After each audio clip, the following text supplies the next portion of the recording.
When Marcus Chen knocked on Elon Musk's door in the middle of a freezing February night, he carried a wooden box that had been locked away for 40 years. Inside was a piece of something that shouldn't exist. A fragment of alien material discovered on Apollo 17's return from the moon in his 8-year-old granddaughter was dying. Brain cells shutting down one by one. The doctors had given up. But Marcus remembered his daughter Sarah's secret research, her hidden laboratory at NASA, and her final message about materials that could heal the impossible. What Marcus showed Elon that night would transform not just one dying child, but the destiny of human civilization itself. Because the beings who left that material had been waiting 50 years for humanity to prove it was ready for the most important choice in Earth's history. Some gifts are worth knocking for. Even at 3-4, the numbers on Elon's computer screen glowed bright green in the dark room. 3:14 a.m. He had been awake for 19 hours straight, working on new brain chip designs for Neuralink. His small house in Austin, Texas was quiet except for the soft hum of his computers. Elon rubbed his tired eyes and stretched in his chair. The house around him was simple, just 3 bedrooms, 1 bathroom, and a kitchen. Nothing fancy. He had sold his big mansions years ago to focus on his work. All he needed was a place to think and build. Outside, February wind rattled the windows. Austin was cold tonight, colder than usual. Elon liked the quiet neighborhood near Tesla's big factory. His neighbors were normal people. Teachers, nurses, shop owners. They left him alone, and he liked that. Knock. Knock. The sound cut through the silence like a knife. Elon froze. Who would knock on his door this late? Maybe it was a mistake. Maybe someone had the wrong house. Knock. Knock. The knocking came again. Harder this time. Desperate. Elon could hear something in those knocks that made his stomach twist. Fear. Real fear. He walked to his front door and looked through the small window. A man stood on his porch. Older, maybe 60 or 70 years old. Asian features. Gray hair, messy from sleep. The man was shaking, but not from the cold. His whole body trembled like he was scared of something terrible. "Mr. Musk?" The man's voice was thick with emotion. "Please, I know it's late, but I need your help." Elon opened the door slowly. The man looked up at him with red eyes, like he had been currying. In his hands, he held a small wooden box. The box was old and worn, like it had been carried for many years. "My name is Marcus Chen," the man said, his voice shaking. "I live next door. I moved in 6 months ago. I'm sorry to wake you up like this, but I can't wait another day. My granddaughter, she's dying." Elon felt his heart sink. He had seen Marcus working in his yard before, but they had never really talked. The old man seemed nice enough, always waving when Elon drove past. "I'm sorry to hear that," Elon said softly. "But I don't understand how I can help. Maybe you should call 911, or go to a hospital." Marcus shook his head fast. "No, you don't understand. The doctors have tried everything. They say she has 2 weeks left, maybe less." He held up the wooden box with both hands. "But this might be the only thing that can save her." Elon noticed Marcus was wearing an old jacket. Dark blue with patches on the sleeves. One patch caught his eye, the NASA logo faded and worn. Something about Marcus felt familiar, but Elon couldn't figure out why. "Mr. Musk, I know you'll think I'm crazy," Marcus continued, tears running down his cheeks. "But what's in this box? It's something I've kept secret for 40 years. Something from my time at NASA. And after watching what you've done with SpaceX, with your rockets that land themselves like magic, I think you're the only person who might understand." The wind picked up, making both men shiver. Elon studied Marcus's face. The old man wasn't lying.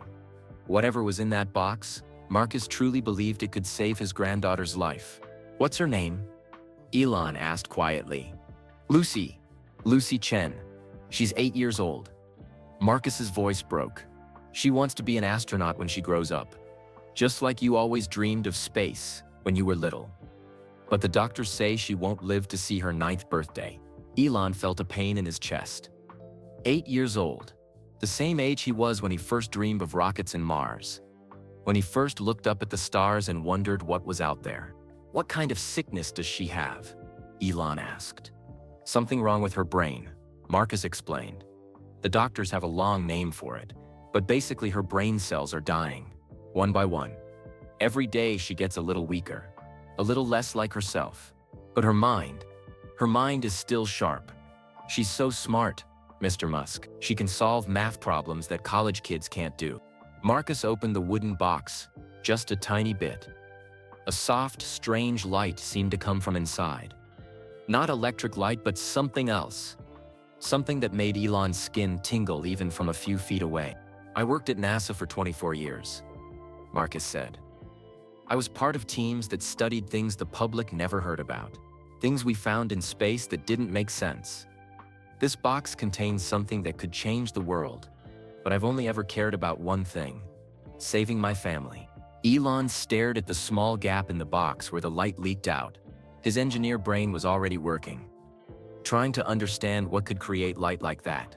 It wasn't like anything he had ever seen before. "You said you've kept it secret for 40 years, Elon asked. "Since 1985, Marcus nodded. "I was sworn to never tell anyone, but my granddaughter is dying, and I don't care about oaths anymore. I only care about Lucy." The old man's hands shook as he held the box. "I've watched you build electric cars when people said it was impossible. I've watched your rockets land back on Earth like something from a movie. I've seen you try to help people with brain problems through your Neuralink work. You understand things that other people think are impossible." Elon felt the cold wind on his face and made a decision that would change his life forever. "Come inside, Marcus. Let's talk about your granddaughter." As Marcus stepped into the warm house, Elon noticed something strange. The computers in his home office, usually quiet at this hour, suddenly started humming louder, like they were responding to whatever was in that wooden box. Marcus looked around the simple house and smiled sadly. "You know, Lucy asked me once, why rich people like you don't live in big castles. I told her that the smartest people don't need big things to feel important. They just need good ideas and the courage to make them real." "She sounds like a special kid," Elon said, closing the front door against the cold. "She is," Marcus whispered. "And if what I think is true, she might be humanity's hope for something bigger than either of us can imagine." The wooden box in Marcus's hands pulsed with that strange light again, brighter this time. Whatever was inside seemed to know they were talking about Lucy. It seemed to know that something important was about to begin. Neither man knew that this moment, this desperate knock at 3:14 a.m., would soon become the most important 3 minutes in human history. They only knew that a little girl needed saving, and sometimes that's all the reason you need to change the world. Elon led Marcus to his small kitchen table. The wooden box sat between them like a sleeping animal. The strange light inside had dimmed, but Elon could still see it glowing softly through the cracks in the wood. "Tell me about Lucy," Elon said gently. He poured 2 cups of coffee from the pot he always kept ready. Working late nights meant he drank a lot of coffee. Marcus wrapped his shaking hands around the warm cup. "Lucy is everything to me now. After my wife died 10 years ago, and then my daughter Sarah 3 years ago, Lucy is all the family I have left." "What happened to Sarah?" Elon asked. "Car accident in Houston," Marcus said, his voice barely above a whisper. "She was driving home from work late one night. A drunk driver ran a red light." He wiped his eyes with the back of his hand. "Sarah was a scientist, just like her mother. So smart, so careful about everything. But she couldn't avoid that truck." Elon felt a familiar pain in his chest. He knew what it was like to lose people you loved. "I'm sorry, Marcus. That's terrible." "Sarah left behind all her research," Marcus continued. "Boxes and boxes of notes about brain science and medical stuff I don't understand. But she also left behind Lucy. And now Lucy is sick with the same kind of brain problems Sarah was trying to solve." Marcus stared at the wooden box. "The doctors in Houston have tried everything. Surgery, medicines, treatments that cost more money than I've ever seen. Nothing works. They say Lucy's brain cells are dying and they don't know how to stop it." "What exactly is wrong with her brain?"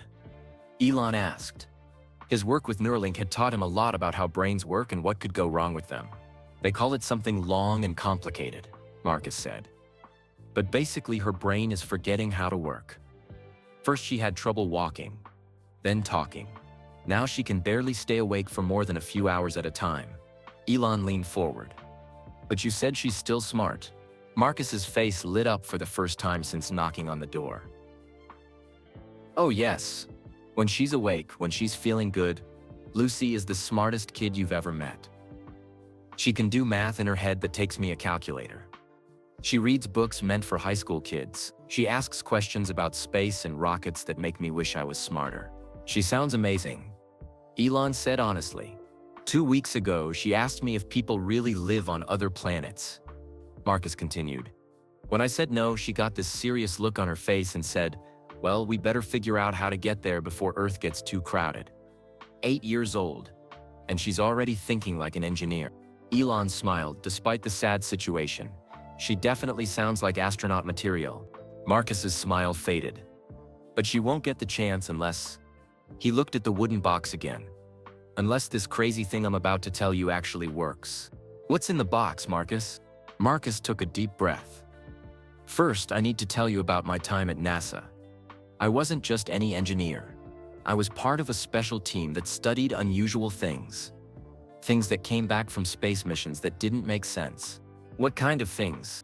Materials that seemed to break the rules of physics. Substances that did impossible things. Objects that acted like they were alive even though they weren't biological. Marcus's voice dropped to a whisper. We had a secret project called Looking Glass. Only 12 people in the whole world knew about it. Elon felt his heart speed up. As someone who pushed the boundaries of technology every day, he knew that the most amazing discoveries often seemed impossible at first. Most of the people who worked on Looking Glass are dead now. Marcus continued. Heart attacks, cancer, old age. I'm one of only 3 people left who know the truth about what we found. What did you find? Marcus opened the box slowly, just a crack. The light inside grew brighter, casting strange shadows on the kitchen walls. Elon leaned closer and saw something that made his breath catch. Inside the box was a piece of material unlike anything he had ever seen. It looked like metal, but it moved like liquid, dark as space, but glowing with its own inner light. About the size of a golf ball, but it seemed to shift and change shape as he watched. This is a fragment of something we found attached to the Apollo 17 lunar module when it returned from the moon in December 1972. Marcus said. It wasn't there when the mission launched, but when the astronauts came back, this was growing on the outside of their ship. Elon stared at the impossible substance. His engineer mind tried to understand what he was seeing, but nothing in his experience could explain it. We studied it for years, Marcus continued. Cut off tiny pieces for testing. But the main fragment we kept whole and locked away. The things we learned, they would have changed the world. What did you learn? It responds to brain activity. When someone with a damaged brain gets near it, the material starts to glow and pulse, like it's trying to help, like it knows something is wrong and wants to fix it. Marcus closed the box again, and the kitchen returned to normal lighting. My daughter Sarah figured out how it works. She spent 2 years secretly studying my research notes. She was trying to find a cure for her mother's Alzheimer's disease. But she was too late. Her mother died before Sarah could finish her work. But Sarah kept working? Yes. She built a secret laboratory and tested the material on sick animals. Mice with brain damage. Rats with broken memories. The results were incredible. The animals got better. Not just better, they got smarter than they were before they got sick. Elon felt his pulse quicken. If this was true, if this material could really heal brain damage, it could help millions of people around the world. But then Sarah died in that car accident. Marcus continued, his voice breaking. She never got to finish her work, never got to test it on humans. And now Lucy has the same kind of brain problems. And I'm watching my granddaughter die just like I watched my wife die. Marcus looked directly into Elon's eyes. I've spent 3 years trying to understand Sarah's research. I'm not a scientist like she was. I'm just an old engineer. But I know this material can help Lucy. I feel it in my bones. Why come to me? Elon asked. Why not take this to doctors or scientists? Because they won't believe me, Marcus said. They'll think I'm a crazy old man telling stories about magic space rocks. But you make impossible things happen every day. You build rockets that land themselves. You make cars that drive themselves. You put computer chips in people's brains to help them walk again. Marcus leaned forward across the table. You understand that sometimes the impossible is just something we haven't figured out yet. Elon thought about all the times people had called his ideas impossible. Electric cars that could compete with gas cars. Rockets that could be reused instead of thrown away. Internet service from satellites in space. Brain implants that could help paralyzed people move again. What exactly are you asking me to do? Elon said. Help me get to the place where Sarah hid her research. Help me understand how to use this material to save Lucy. Help me do what my daughter couldn't finish before she died. The box between them seemed to pulse with light again, as if it had heard Lucy's name and was responding. Where did Sarah hide her research? Marcus smiled for the first time that night, but it was a sad smile full of secrets. In the one place no one would think to look. In a room that officially doesn't exist. In a building where I still have access after all these years. NASA? Not just NASA, Marcus said. The most secure part of NASA. The place where they keep the things that could change the world if the world was ready to change. Elon stared at the wooden box, his mind racing with possibilities and questions. Everything Marcus had told him sounded impossible.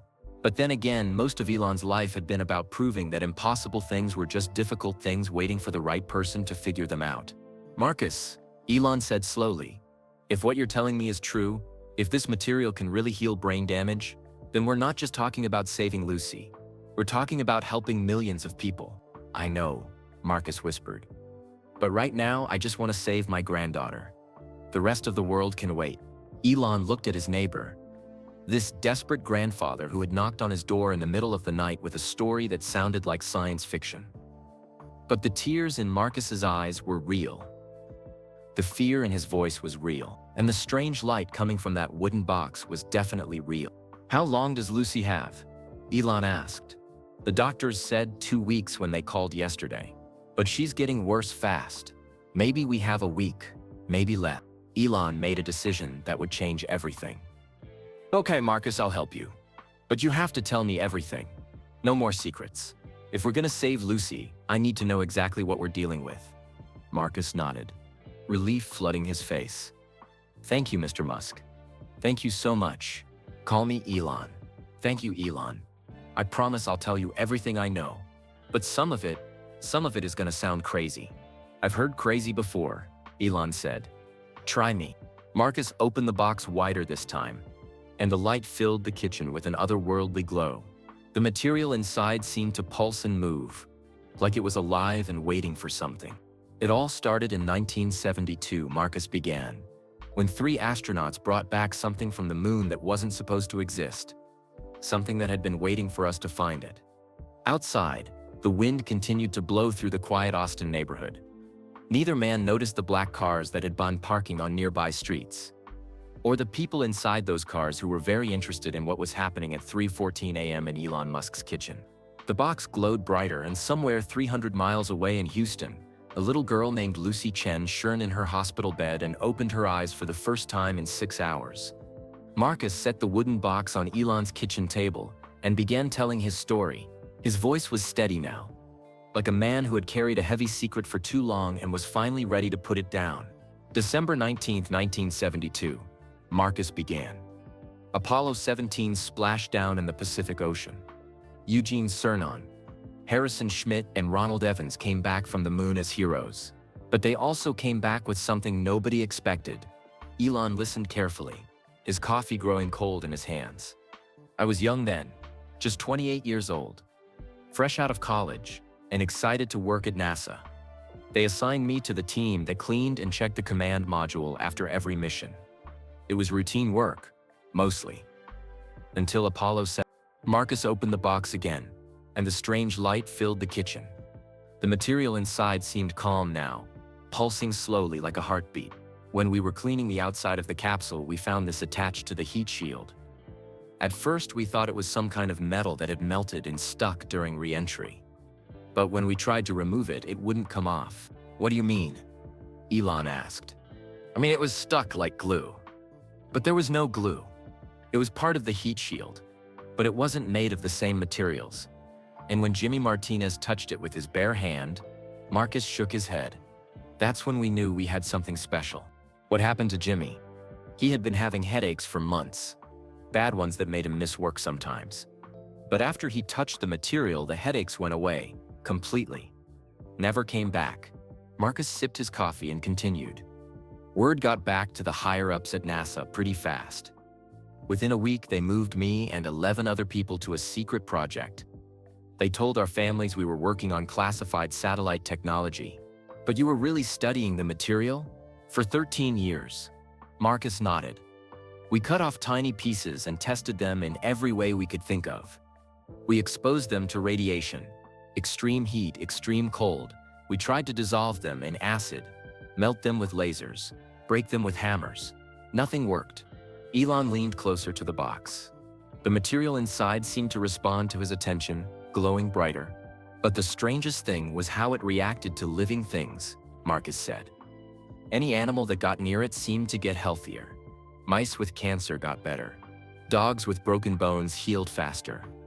It was like the material knew what was wrong and tried to fix it. Did you test it on humans? Marcus's face grew dark. That's where things went bad. Dr. Wheeler, our team leader, wanted to try it on human volunteers.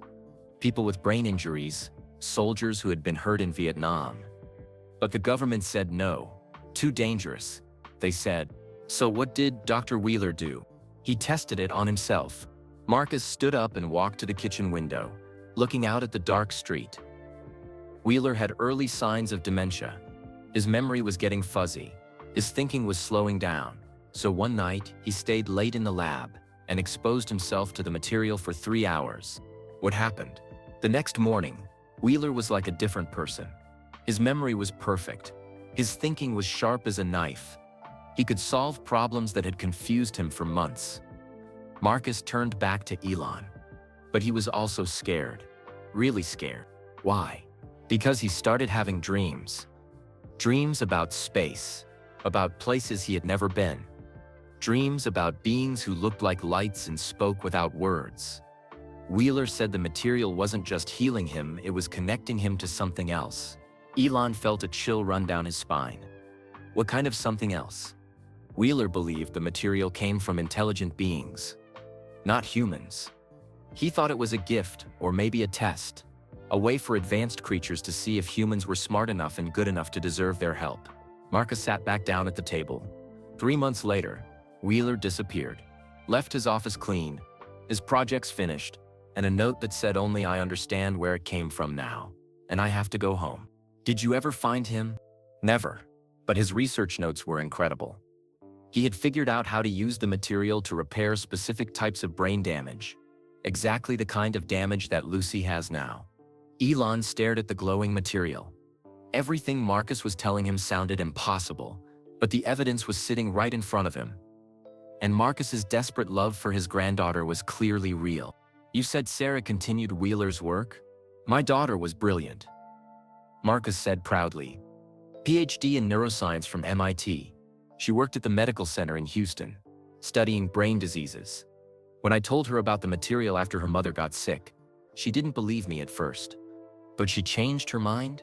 When I showed her the material, and she saw how it reacted to her mother's brain scans, she understood.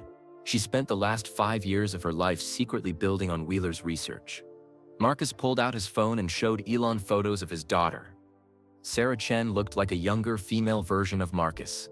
Intelligent eyes, determined expression, and that same NASA jacket in several pictures. Sarah figured out how to control the material's healing properties. How to focus it on specific types of damage. She was so close to a breakthrough when she died. Where did she do this research? That's the incredible part, Marcus said. She built a secret laboratory inside NASA's Johnson Space Center, used her security clearance to access old storage areas that nobody visits anymore. She worked there for 2 years, right under everyone's noses. Elon's eyes widened. She had a secret lab inside NASA. Section D7, behind the old lunar sample storage rooms. Officially, that area has been empty since the 1990s. But Sarah turned it into the most advanced brain research facility in the world. And her research is still there? Everything. Her notes, her equipment, her test results, even a video message she recorded for Lucy, in case something happened to her. Marcus's voice cracked. She knew her work was dangerous. She knew there were people who would try to stop her. What kind of people? Government contractors who wanted to weaponize the material instead of using it to heal. Military groups who saw it as a way to build super soldiers. People who thought the material was too dangerous to exist. Marcus looked at his watch. 4:30 a.m. We don't have much time, Elon. Every hour we wait is an hour less that Lucy has.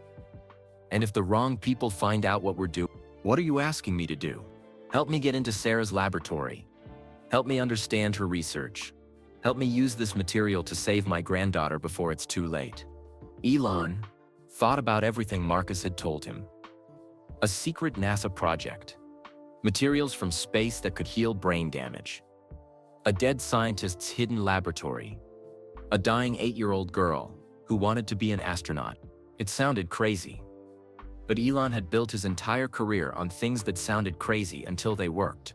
How do we get into NASA? Elon asked. Marcus smiled and pulled out an old badge from his wallet. It was faded and worn, but the magnetic strip still looked functional. I never turned this in when I retired. And Sarah made sure it would still work in the parts of the building where she hid her lab. Elon made his decision. Okay, Marcus, let's go to Houston. Let's find Sarah's research and save Lucy. As they prepared to leave, the material in the box pulsed with bright light again, and 300 miles away in Houston Children's Hospital, Lucy Chen sat up in her bed and told her night nurse something that made the woman call for a doctor immediately. I dreamed about my grandpa, Lucy said, her voice stronger than it had been in weeks. He's coming to help me, and he's bringing a friend who builds rockets. The drive from Austin to Houston took 3 hours in Elon's Tesla Model S. Marcus sat in the passenger seat, holding the wooden box carefully in his lap. The highway was empty except for a few long-distance trucks heading toward the coast. Tell me more about Sarah's research, Elon said as they drove through the darkness. The car's autopilot kept them steady on the road while he focused on Marcus's story. Sarah was always curious about everything, Marcus began. Even as a little girl, she asked questions that made me think harder than I wanted to. Why is the sky blue? How do birds know where to fly? What makes people dream? The material in the box pulsed gently, like it was listening to their conversation. When she grew up and became a scientist, those questions turned into real research. She studied how the brain works, how it heals itself, how it stores memories. She was fascinated by people who recovered from brain injuries that doctors said were impossible to heal. Did she know about the material when she was young? Elon asked. Not until her mother got sick with Alzheimer's, Marcus said sadly. I had never told anyone in my family about my NASA work. The secret was too big, too dangerous.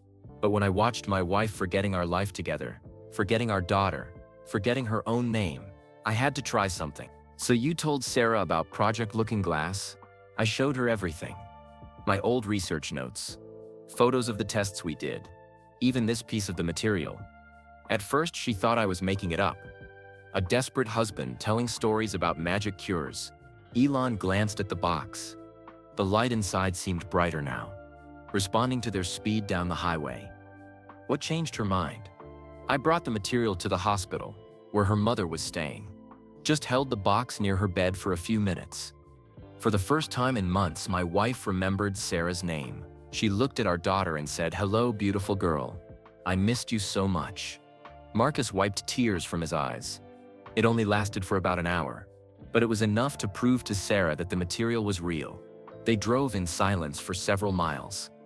The Tesla's screen showed they were making good time toward Houston. Elon thought about his own family, about the people he loved, and what he would do if faced with Marcus's situation. Sarah started studying my old NASA files that night. Marcus continued. She was amazed by what Dr. Wheeler had discovered. The material wasn't just healing brain damage, it was improving brain function in ways that seemed impossible. How? Wheeler's notes showed that the material could help damaged brain cells regrow faster and stronger than before. But more than that, it seemed to help the brain make new connections. People who were exposed to it didn't just get better. They got smarter. Elon felt his pulse quicken. As someone who worked on brain-computer interfaces through Neuralink, He understood how incredible that would be. Sarah spent 2 years figuring out how Wheeler's research worked, Marcus said. She read everything: brain science books, physics papers, even science fiction stories about alien technology. She was determined to understand not just how the material worked, but why it worked. And what did she find? Marcus opened the box slightly, and the car's interior filled with that strange, otherworldly light. She found that the material learns from every brain it encounters, like it's building a library of human thoughts and memories. A library? Sarah's theory was that the material was collecting information about how human minds work. Not to spy on us, but to help us better. The more brains it studied, the better it became at healing them. They reached the outskirts of Houston as dawn began to break. The city's skyline appeared in the distance, the medical center towers rising like glass mountains. But Sarah discovered something else, Marcus said, his voice dropping to a whisper. Something that scared her and excited her at the same time. What? She found patterns in the material's behavior. Mathematical sequences that appeared in how it glowed, how it pulsed, how it responded to different brain activities. When she studied these patterns, she realized they weren't random. Elon pulled off the highway toward the NASA Johnson Space Center. They were a message? More than that. They were a language. A way of communicating that didn't use words or pictures but used pure mathematics and energy. Sarah spent months learning to understand it. What did the material tell her? Marcus closed the box as they approached the NASA security gates. That it came from beings who had been watching Earth for thousands of years. Beings who wanted to help humanity grow and learn, but who had to wait until we were ready. Ready for what? To join them among the stars. Using Marcus's old NASA badge, they passed through security without problems. The guard recognized Marcus and waved them through with a friendly smile. Working early today, Mr. Chen. Special project, Marcus replied calmly. As they drove through the NASA complex, Elon saw buildings where some of the greatest achievements in human space exploration had been planned. Mission control, the astronaut training facilities, the labs where moon rocks were still studied more than 50 years later. Sarah's laboratory is in Building 31, Marcus explained. Most people think it's just storage now, but she converted part of it into the most advanced brain research center on Earth. They parked near the building. It looked ordinary from outside, just gray concrete and small windows. But Marcus led Elon to a maintenance door that required a special key card. Sarah programmed my badge to access areas that officially don't exist anymore, Marcus said as the door clicked open. Inside, they walked down long, empty hallways, lined with boxes of old equipment and files. Their footsteps echoed in the silence. Elon felt like they were walking through a museum of forgotten dreams. Here, Marcus said, stopping at another door marked Storage Room D7. He used his badge again, and the door opened to reveal something amazing. Behind the storage room door was a complete medical laboratory. Computer screens, brain scanning equipment, microscopes, machines Elon didn't recognize. Everything was clean and organized, like Sarah had just stepped out for lunch.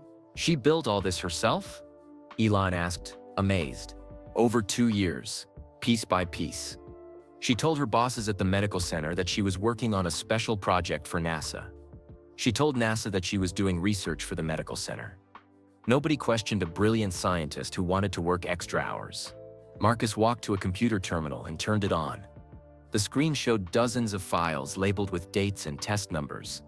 Sarah documented everything.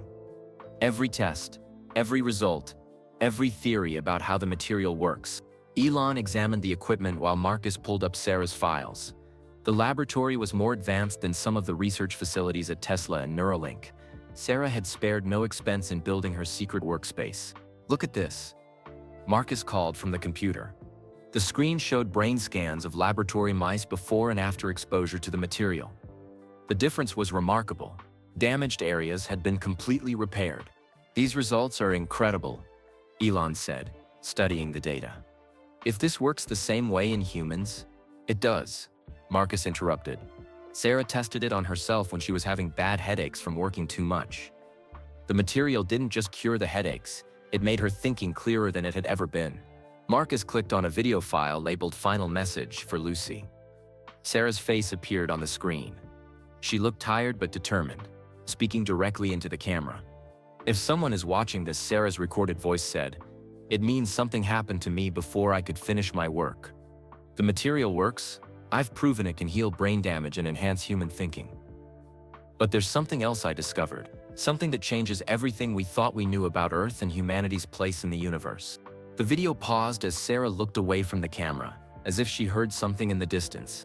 "I've been in contact with them," Sarah continued, looking back at the camera with wonder in her eyes.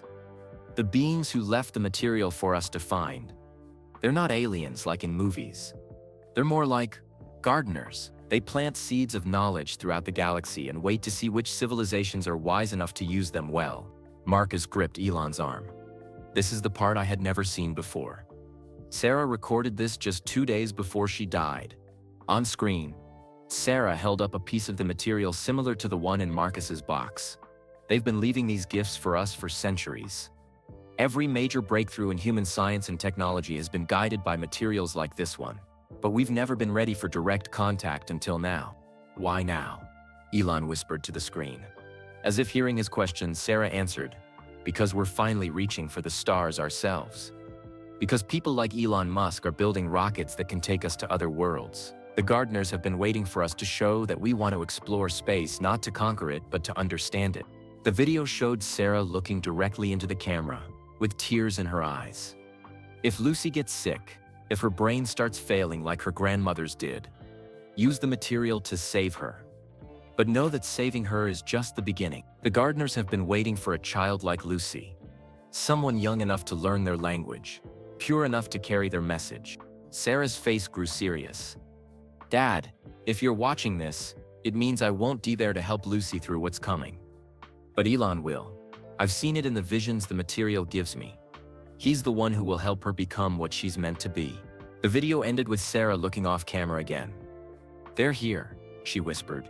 "They want to show me something wonderful." The screen went black, leaving Marcus and Elon alone in the silent laboratory with more questions than answers. "She knew," Marcus said quietly. "Somehow, Sarah knew that you would be the one to help us." Before Elon could respond, alarms began ringing throughout the NASA facility.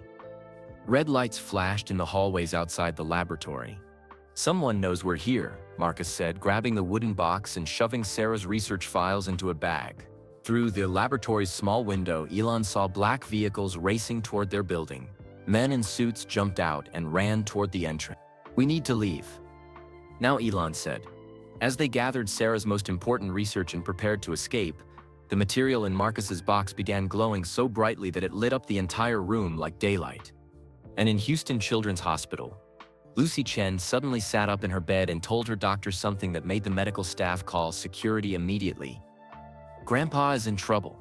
The bad people found him. But it's okay. The lights are protecting him." Back at NASA, Elon and Marcus ran through the empty hallways, carrying bags of Sarah's research. The alarmers were so loud they could barely hear their own footsteps. Red emergency lights flashed everywhere, making the building look like a scene from a scary movie. "This way," Marcus shouted over the noise. He led Elon down a different hallway than the one they had used to enter. "Sarah showed me the emergency exits when she first built her lab." Behind them, they could hear men shouting orders and heavy boots running on the floor. The government agents were inside the building now, searching every room. "Stop right there," a voice called from behind them. Elon looked back and saw 3 men in black suits running toward them. The men had earpieces and serious faces. They looked like the kind of people who asked questions later and took action first. "Keep running," Marcus said. "We're almost there." They reached a heavy metal door marked emergency exit only. Marcus used his badge one more time and the door clicked open. Cold morning air hit their faces as they stepped outside into a NASA parking lot. Elon's Tesla was parked 50 yards away, but more black cars were pulling into the lot. Men with badges and weapons were getting out of the vehicles. "Mr. Musk. Mr. Chen." A woman's voice called across the parking lot. She was tall, maybe 50 years old, with short gray hair and the confident walk of someone used to being in charge. "Please stop. We need to talk." "Don't listen to her," Marcus whispered. "If they take the material, Lucy will die." But something about the woman made Elon pause. She wasn't running toward them like the other agents. She was walking calmly, with her hands where they could see them. "My name is Director Catherine Walsh," the woman called. "I used to be an astronaut.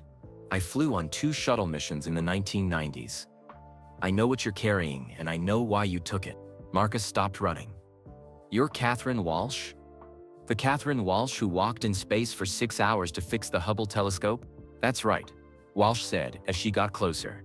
"And I've been protecting materials like yours for the last 15 years. Elon was confused. "Protecting them from who?" "From people who want to use them as weapons instead of healing tools," Walsh explained. "Mr. Chen, I knew your daughter Sarah. I helped her get access to the secure areas where she built her laboratory." Marcus stared at Walsh with surprise. "You knew Sarah?" "She came to me 3 years ago, with questions about classified materials. Smart questions that told me she had figured out more than she should have been able to.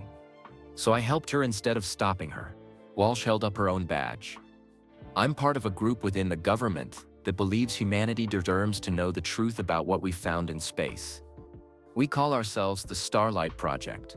The other agents stopped about 20 feet away, waiting for Walsh's orders. Elon realized that this woman was in charge of whatever was happening. "I know about Lucy," Walsh continued. "I know she's dying, and I know that material might be the only thing that can save her. But I also know that if the wrong people get their hands on it, they'll turn it into something terrible." "What do you want from us?" Elon asked. "I want to help you save Lucy," Walsh said. "But I need you to trust me. There are forces in the government that would kill to get that material. Military contractors who see it as the key to building super soldiers. Intelligence agencies who want to use it to create spies with perfect memories." Marcus held the box tighter. "How do I know you're not one of them?" Walsh pulled out her phone and showed them a photo. It was Lucy, taken sometime in the past few weeks. She was sitting in a hospital bed, smiling, despite being sick, working on math problems that covered 3 pages of notebook paper. "Because I've been watching over her since Sarah died," Walsh said softly. "Your daughter asked me to make sure Lucy was protected if anything happened to her research." "Sarah knew you?" Marcus asked. "We worked together for the last year of her life," Walsh explained. "Sarah had discovered something about the materials that even our secret government teams didn't understand. She found a way to communicate with whatever intelligence left them for us." Walsh looked directly at Elon. "Mr. Musk, what your neighbor is carrying isn't just a healing tool. It's a test, and humanity's future depends on how we handle it." Before anyone could respond, Walsh's phone rang. She answered it quickly, her face growing pale as she slimmed. "We have a problem," she said after hanging up. "Lucy just had some kind of episode at the hospital. She started talking about things happening here, things she shouldn't know about. The hospital staff is scared, and they're calling in specialists." "What kind of episode?" Marcus asked, his voice full of worry. "She told her doctors that her grandfather was in danger at NASA, and that men in black suits were chasing him. She knew details about this situation that should have been impossible for her to know." Elon felt a chill run down his spine. "How could she know that?" "Because the material connects minds across distance," Walsh explained. "Sarah discovered that people exposed to it can sense each other's thoughts and experiences, no matter how far apart they are." Marcus opened the box again, and the material glowed brighter than before. "Is that why it's getting brighter? Because Lucy is thinking about us?" "Exactly," Walsh said. "And that's why we need to get to her quickly. If other government agencies realize what she can do, they'll take her away from you and use her abilities for their own purposes." Walsh made a decision that surprised everyone. "I'm going to help you get to Lucy. My team will escort you to Houston Children's Hospital. But you have to promise me something." "What?" Elon asked. "When this is over, when Lucy is healed, you'll help us make sure this technology is used to help people, not hurt them." Marcus nodded immediately. "Yes, Sarah would have wanted that." Walsh turned to her agents and gave orders that shocked them. "We're going to Houston. Full escort. Priority mission. Anyone who tries to stop us answers to me personally." "Ma'am," one of the agents said, "our orders are to secure the material and bring it back to headquarters." "I'm changing those orders," Walsh said firmly. "Some things are more important than following commands. Saving a child's life is one of them." As they prepared to leave NASA in a convoy of black cars, Walsh explained more about what they were really dealing with. "The material you're carrying is one of dozens we've found over the years. attached to satellites, found in meteor craters, discovered on space station missions. All of them have the same properties. They heal, they enhance, and they connect. Connect to what? Elon asked. To the intelligence that left them for us, Walsh said. Sarah called them the gardeners because they seem to help civilizations grow and develop. But they only make contact when a species proves it can use their gifts wisely. They reached the edge of Houston as the morning sun climbed higher in the sky. The medical center towers grew larger as they approached, and Marcus clutched the wooden box like it contained his granddaughter's soul. There's something else you need to know, Walsh said, as they neared the hospital. Lucy isn't the first child to be affected by these materials. Over the years, we found a few others, children who were healed by exposure and then developed unusual abilities. What kind of abilities? Marcus asked. Enhanced intelligence, perfect memory, and most importantly, the ability to understand the gardener's language. We think they're preparing certain humans to serve as bridges between our species. Bridges to what? Walsh looked at both men seriously. To a community of intelligent worlds that has existed for millions of years. A community that Earth has finally become advanced enough to join. As their convoy pulled up to Houston Children's Hospital, Marcus saw doctors and nurses standing outside Lucy's room through the windows. Something important was happening.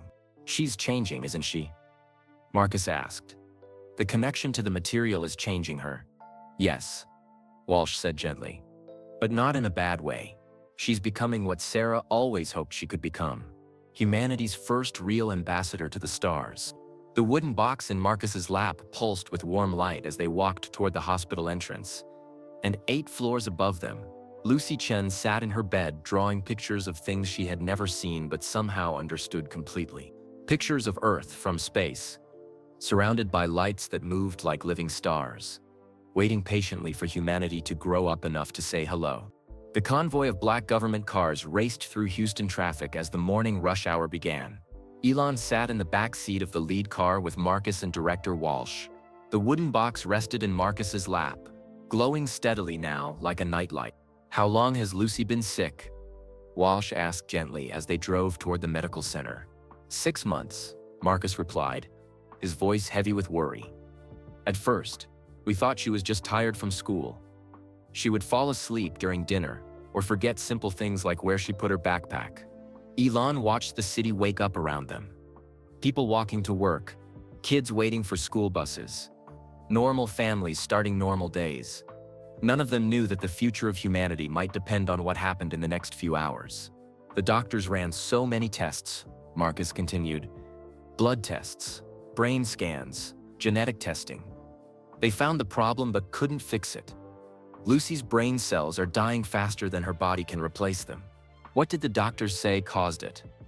Walsh asked. Bad genes from her family, Marcus said bitterly. They said her grandmother had it, so Sarah probably had it too, and now Lucy has it. Like a curse that gets passed down to hurt the people you love most. Through the car window, Elon could see the Houston Medical Center growing larger. It was like a small city of hospitals and research buildings where thousands of doctors and scientists work to save lives every day.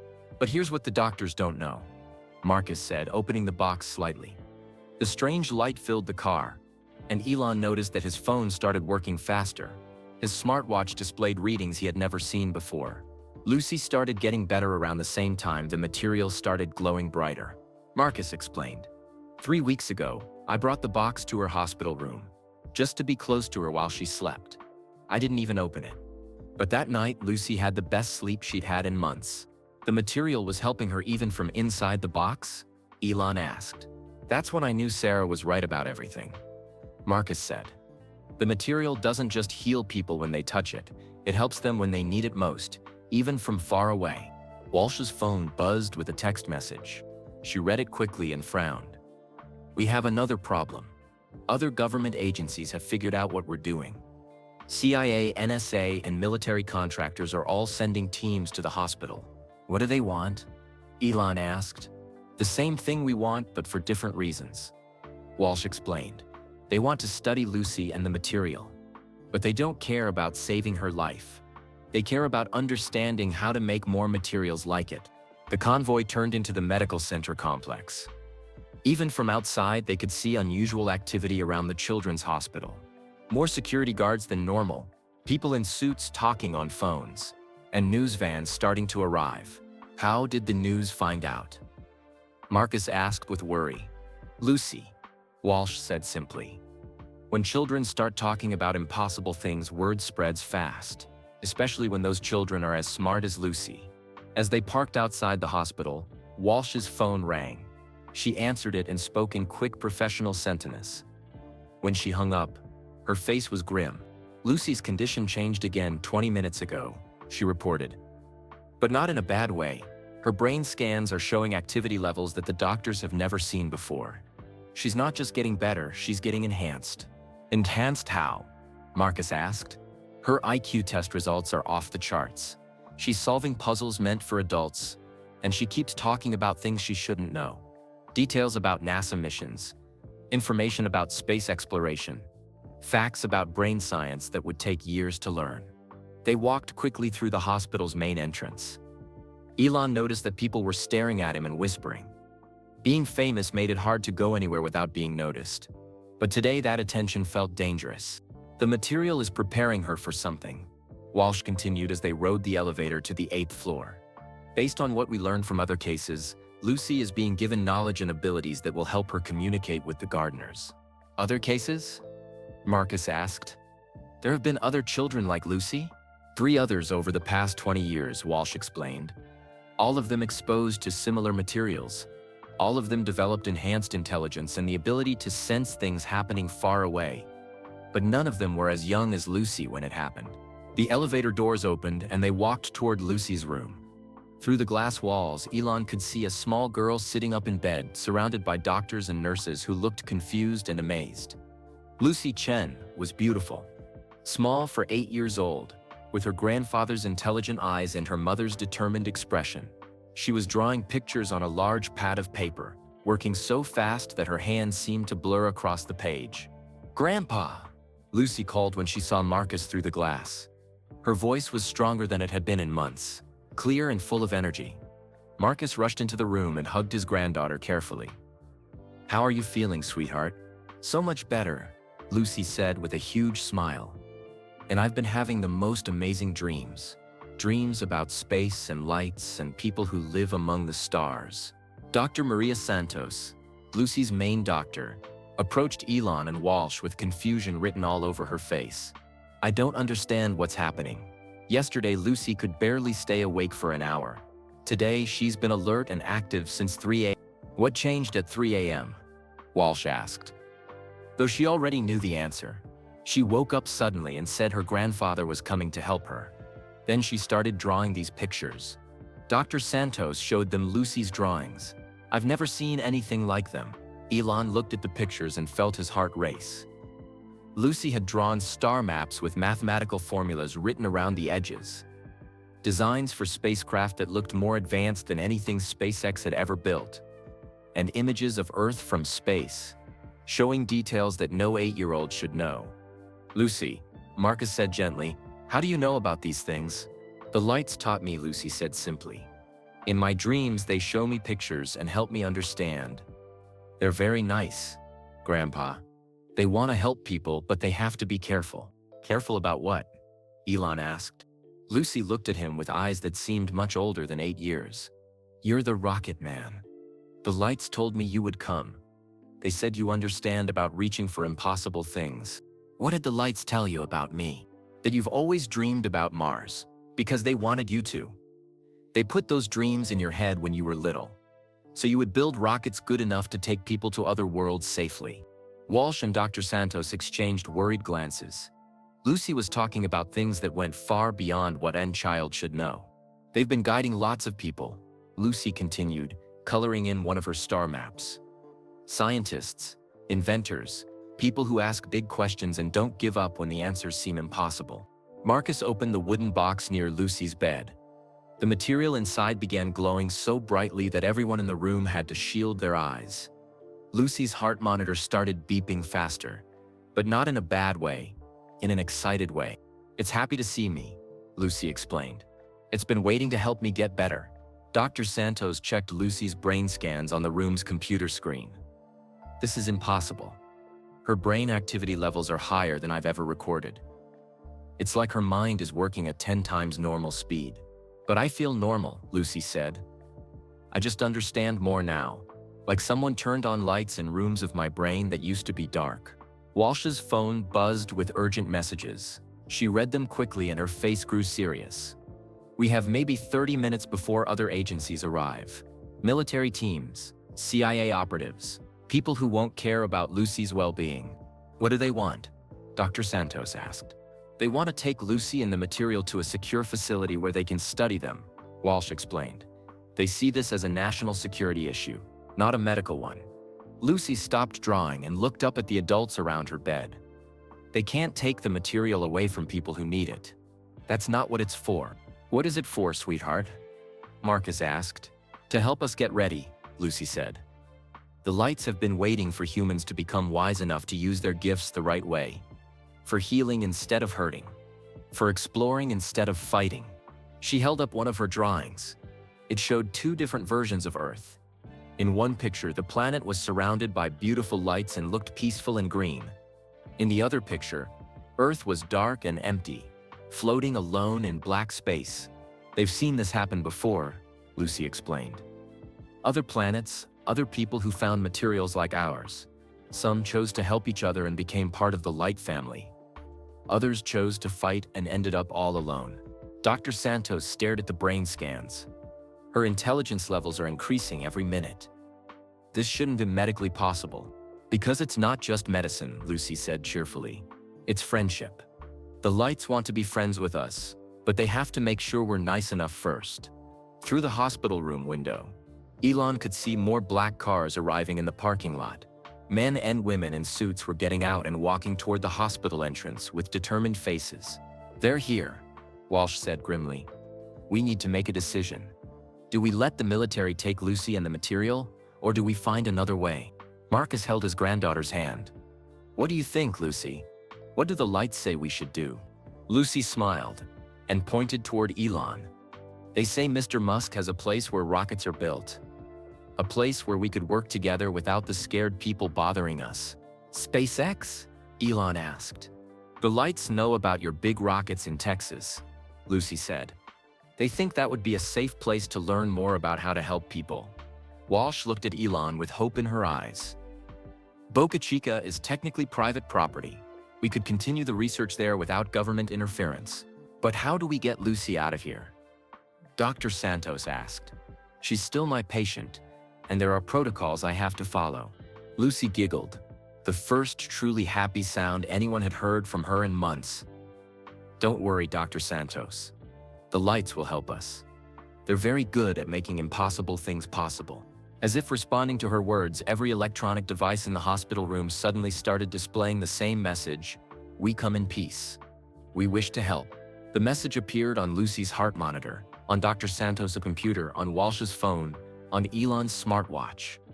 Even the hospital's PA system began broadcasting the words in a gentle, musical voice. It's starting, Lucy said with excitement. They're saying hello. Outside in the hallway, they could hear people shouting with confusion and wonder. The same message was appearing on every screen in the hospital, from the cafeteria televisions to the nurses' station computers. What's starting? Marcus asked.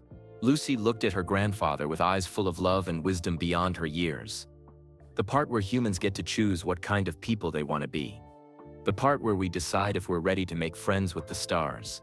Through the window, they could see the government agents in the parking lot staring at their phones and radios in confusion, as the peaceful message continued to broadcast from every device they carried. The material in the wooden box glowed brighter than ever before, and Lucy Chen smiled as she prepared to become the bridge between two worlds. The peaceful message continued to play from every electronic device in Houston Children's Hospital. Doctors and nurses ran through the hallways, trying to understand why their computers and phones were all displaying the same words: we come in peace. We wish to help. In Lucy's room, Dr. Santos stared at her medical equipment in amazement. I've never seen readings like these, she said, pointing at the brain scan monitor. Lucy's brain activity is stronger than it's been in months. How do you feel, sweetheart? Marcus asked, his granddaughter. Like I've been sleeping for a really long time and just woke up. Lucy replied. She was sitting up straighter than she had in weeks, and her eyes were bright and clear. Grandpa, the box is happy. It wants to help me get completely better. Marcus looked at Walsh and Elon. What do we do? The material has never been used directly on a human child before. Walsh admitted, we know it helped adults like Dr. Wheeler, and we know it helped Sarah think more clearly. But Lucy is different. Different how? Dr. Santos asked. Children's brains are still growing and changing, Walsh explained. The material might have stronger effects on someone Lucy's age. Effects we don't fully understand yet. Lucy held out her small hand toward the wooden box. It's okay. The lights told me it won't hurt. They said it will help me become who I'm supposed to be. Who are you supposed to be? Elon asked gently. Lucy smiled with the confidence that only children possess. Someone who can talk to the lights and help people understand that they're friendly. Dr. Santos faced an impossible decision.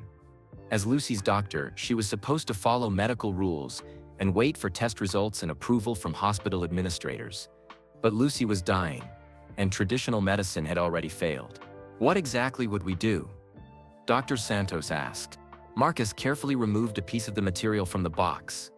It was about the size of a marble, dark as space, but glowing with soft, warm light. According to Sarah's research, we place it on Lucy's forehead for exactly 17 minutes. The material will scan her brain and repair the damaged areas. 17 minutes? Elon asked. Why that specific time? Sarah discovered that the material works in mathematical patterns. Marcus explained, 17 is a prime number, and the material seems to prefer prime numbers for its healing cycles. Walsh's phone rang again. She answered it quickly and her face went pale. Military vehicles are surrounding the hospital. We have maybe 10 minutes before they reach this floor. 10 minutes isn't enough time, Dr. Santos said. Then we do it now, Lucy said firmly. She reached for the piece of material in her grandfather's hand.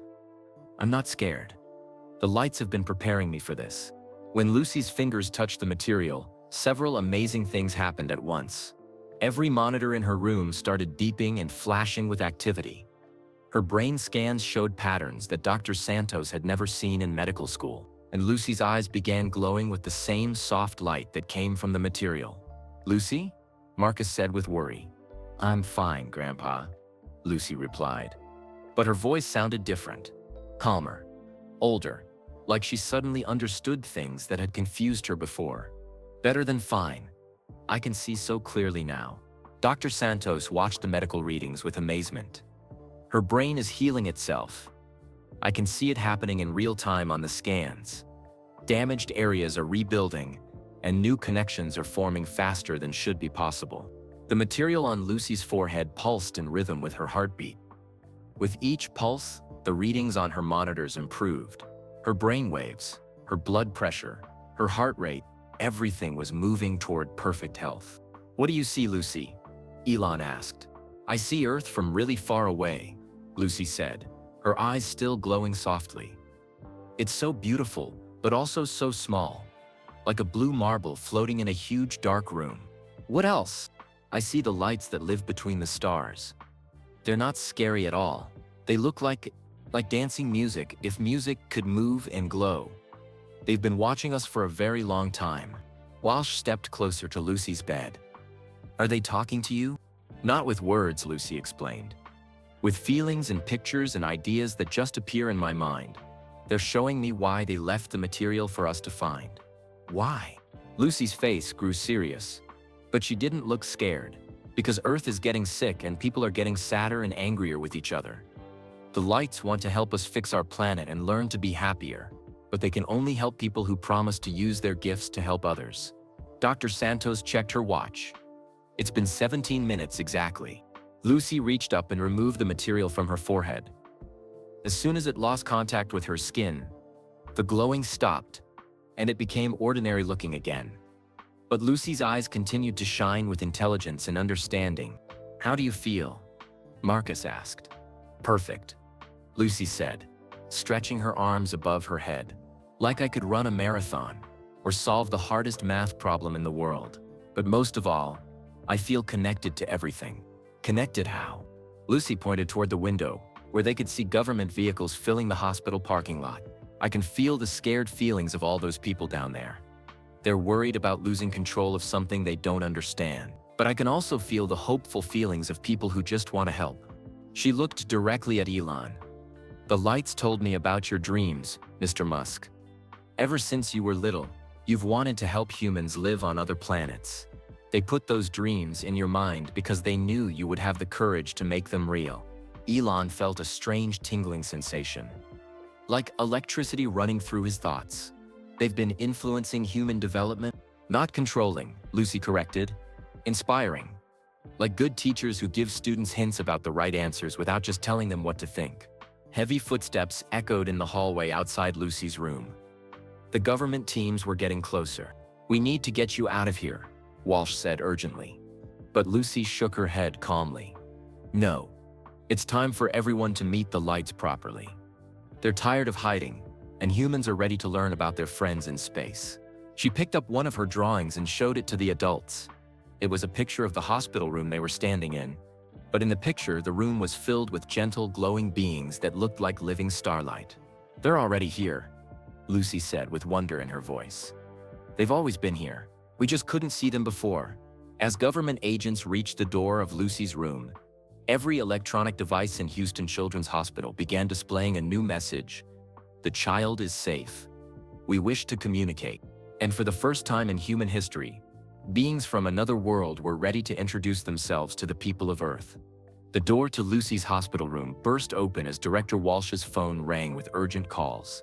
A team of government agents in black suits entered, led by a tall man with cold eyes and an earpiece in his ear.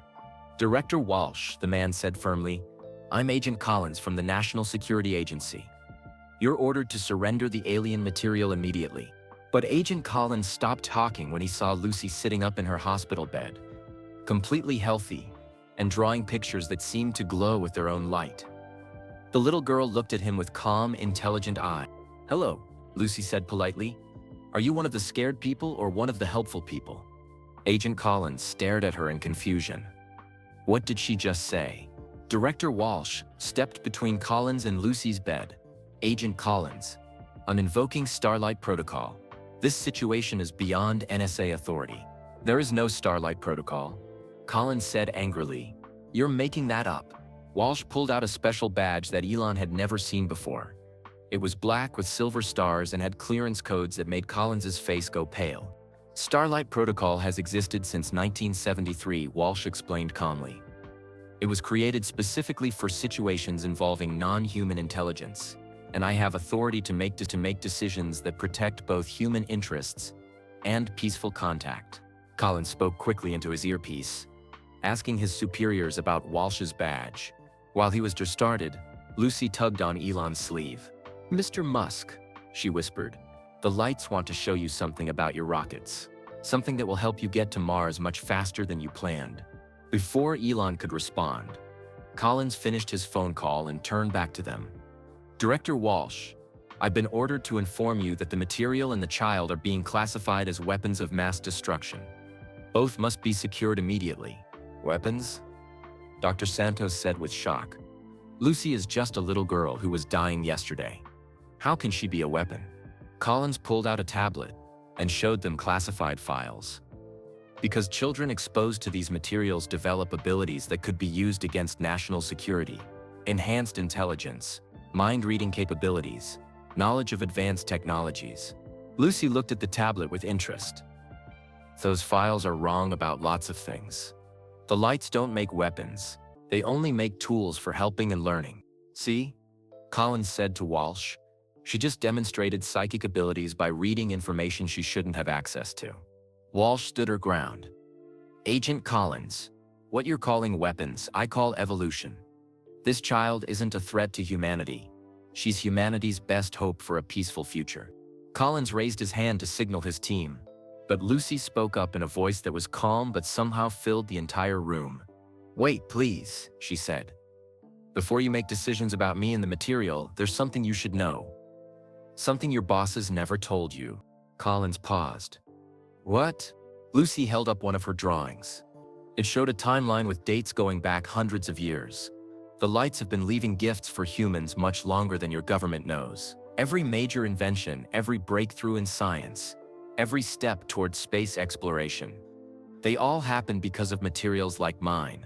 She pointed to specific dates on her timeline. 1903, when the Wright brothers built their airplane. They found a small piece of material in their workshop that helped them understand how wings should work. 1969, when humans first walked on the moon, NASA had 3 pieces of material that helped them solve the hardest problems. Collins looked confused. That's impossible. We would have records of that. You do have records, Lucy said gently. But they're in files that are so secret that even secret agents don't know about them. Files that only 12 people in the whole government can read. Walsh nodded slowly. She's right, Collins. The Starlight Project has been tracking these materials for decades. What you call alien weapons, we call gifts from an advanced civilization that wants to help us grow. Then why keep it secret? Collins demanded. Lucy answered before Walsh could speak. Because humans weren't ready before. You were still too scared of each other, too ready to use new tools for fighting instead of helping. But things are changing now. She looked around the room at all the adults staring at her. The lights have been watching Earth get sicker. Pollution in the air and water. People fighting wars over things that don't really matter. Animals going extinct because humans forgot how to share the planet. Lucy's voice grew sadder. They watched my great-grandmother die of a disease that their material could have cured 50 years ago. They watched my mother die in an accident that better technology could have prevented. They've watched millions of people suffer when they could have helped. But they didn't help because we weren't ready. Elon said, beginning to understand. Exactly, Lucy nodded. But now some humans are building electric cars to clean the air. Some humans are building rockets to explore space peacefully. Some humans are creating technology to help sick people get better instead of creating weapons to hurt healthy people. Collins lowered his hand as Lucy's words sank in. You're saying these beings have been waiting for us to mature? Like good parents waiting for their children to grow up enough to use grown-up tools safely, Lucy explained. Dr. Santos looked at Lucy's medical scans again. Her brain is completely healed. Every damaged area has been repaired perfectly. I've never seen anything like it in 20 years of medicine. Walsh made a decision that would change everything. Agent Collins, I'm going to tell you the truth about what your government has been hiding from you. She pulled out a secure tablet and entered codes that accessed files Collins had never seen before.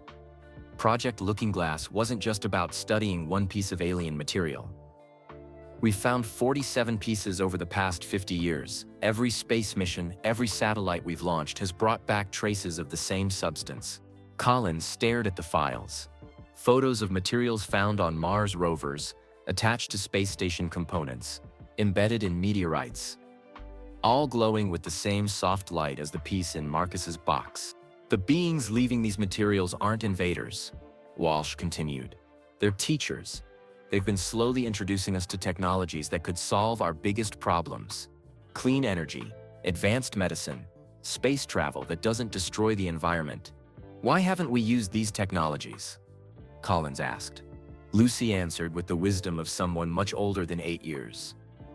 Because the scared people in governments always wanted to study the materials in secret instead of sharing them with everyone. They were worried that other countries would get the materials first and use them to become more powerful. But that's not how gifts work, she continued. When someone gives you a present, you're supposed to share the happiness it brings, not hide it away where no one can see it. Through the hospital room window, they could see more vehicles arriving. News trucks, police cars, and military vehicles were all converging on the children's hospital. The world is watching now, Walsh said. The message appeared on every electronic device on Earth, not just in this hospital.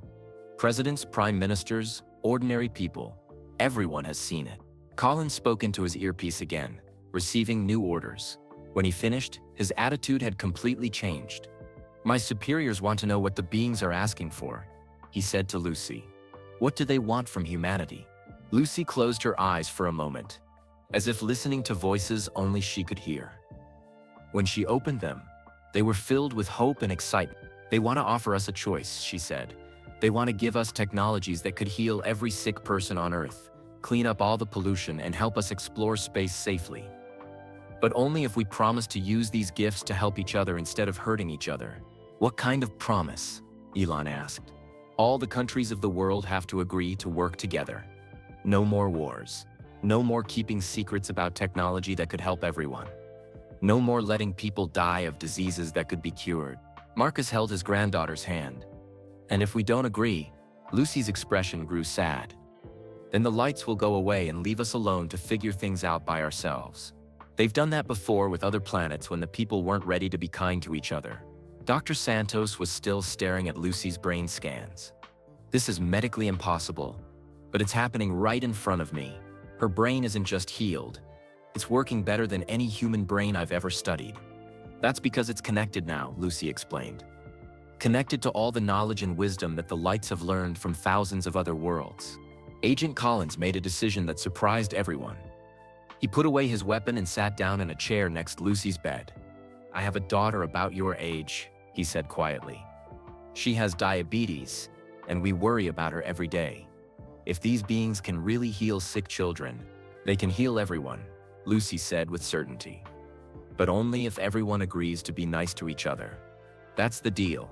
Walsh's secure phone buzzed with a message from the highest levels of government. She read it quickly and looked at everyone in the room with amazement. "The president wants to speak with Lucy directly," she announced. The message appeared on every screen in the White House, Air Force One, and every government facility in the world. "World leaders are calling emergency meetings. What do I tell them?" Lucy asked. Marcus smiled at his granddaughter with pure love and pride. "Tell them the truth, sweetheart. Tell them that an 8-year-old girl from Houston learned something that all the adults in the world need to understand." Lucy nodded seriously. "I'll tell them that being smart isn't about having bigger weapons or more money than other people. Being smart is about figuring out how to help everyone live happily together." As government officials and world leaders began calling Houston Children's Hospital, Lucy Chen prepared to deliver the most important message in human history. A message about choosing cooperation over competition, healing over hurting, and hope over fear. The material in Marcus's wooden box pulsed quietly, waiting to see what choice humanity would make. Within an hour of the gardener's message appearing worldwide, Lucy's hospital room became the center of the most important communications in human history. President Sarah Martinez called from Washington. Prime Minister Chen Wei called from Beijing. Chancellor Emma Mueller called from Berlin. Every world leader wanted to speak with the 8-year-old girl who had become humanity's translator. But Director Walsh had a different idea. "Before we talk to politicians," Walsh said to Lucy, "I want you to meet some people who have been preparing for this moment for a very long time." Walsh set up a secure video call on her tablet. The screen split into 4 sections, showing people from around the world. Each person sat in what looked like a secret laboratory or research facility. "Lucy," Walsh said, "I want you to meet the other members of the Starlight Project." The first person on screen was a Japanese woman with kind eyes and graying hair. "This is Dr. Yuki Tanaka from JAXA in Tokyo. She's been studying materials like yours for 15 years. Dr. Tanaka smiled and spoke in clear English. "Hello, Lucy.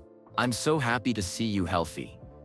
The lights told me in my dreams that you would be the one to help us all understand." "You have dreams about the lights too?" Lucy asked with excitement. "For many years," Dr. Tanaka replied. "Ever since I found a piece of material attached to our moon exploration satellite in 2009. It taught me things about space travel that our textbooks said were impossible." The second person was a tall man with a thick Russian accent. "This is Commander Pavel Volkov from Roscosmos," Walsh explained. "He's one of the few people who has actually seen the gardeners directly." "When?" Elon asked with amazement. Commander Volkov's weathered face grew serious. "During my last mission to the International Space Station in 2018, I was doing a spacewalk to repair some equipment when I saw them. Beings made of light, floating near our station, watching me work." "What did they do?" Lucy asked. "They helped me," Volkov said with wonder in his voice. "My oxygen line had a small leak that I didn't notice. One of the light beings pointed to the problem and showed me how to fix it. They saved my life." The third person on screen was a black woman from Africa, with the brightest smile Lucy had ever seen. Dr. Amara Okafor from the European Space Agency, Walsh introduced. "She's been tracking the gardener's materials for over a decade." "Lucy," Dr. Okafor said warmly, "your mother Sarah contacted me 2 years ago. She sent me copies of her research and asked me to help protect you if anything happened to her. Marcus leaned closer to the screen. Sarah knew about all of you? Sarah was brilliant. Dr. Okafor replied. She figured out that the materials were appearing all over the world, not just in America. She reached out to scientists in other countries and discovered that we were all studying the same phenomenon. Lucy listened to everything with the intense focus that only children possess when learning something fascinating. So, there are pieces of the material in Japan and Russia and Europe too, and many other places, Dr. Tanaka confirmed. Australia, Canada, Brazil, India. The gardeners have been leaving gifts for humans everywhere, making sure that no single country could control all of the technology. Smart, Elon said admiringly. They were preventing any one nation from using their gifts to dominate the others. Commander Volkov nodded. Exactly. The materials only work properly when people from different countries share their knowledge and work together. Agent Collins, who had been listening to everything, finally spoke up. If this is true, if these beings have been helping humanity for decades, why didn't our intelligence agencies know about it? Dr. Okafor laughed gently. Because your intelligence agencies were looking for threats and weapons. The gardeners are neither. They're teachers who only reveal themselves to people who approach them with curiosity and kindness, instead of fear and suspicion. Lucy held up the piece of material that had healed her. It was glowing softly again, responding to the international conversation. The lights are happy that we're all talking together. They say this is what they've been waiting for. What exactly have they been waiting for? Collins asked. For humans to stop thinking of people from other countries as enemies. Lucy explained simply. The lights don't understand why people from the same planet fight each other instead of working together to explore the universe. Dr. Santos, who had been quietly monitoring Lucy's health through all the excitement, spoke up with amazement. Lucy's brain activity is off the charts again. It's like the international communication is enhancing her connection to the material. Walsh's secure phone rang with a call from the highest levels of government. She stepped away to answer it, speaking in whispers that sounded urgent and important. Meanwhile, Lucy continued talking to the international team. Dr. Tanaka, the lights want you to know that your country's space program is very important. Japan has always been good at making things that help people instead of hurt them. Dr. Tanaka wiped tears from her eyes. Thank you, Lucy. That means more to me than you can imagine. Commander Volkov, they remember when you helped other astronauts during emergencies on the space station. They say courage and kindness are the most important qualities for space explorers. The Russian commander's tough expression softened. I always wondered if my actions in space mattered to anyone besides my crew. And Dr. Okafor, Lucy said with her biggest smile, they love how your research centers on using space technology to help poor people get clean water and medicine. That's exactly what they want humans to do with their gifts.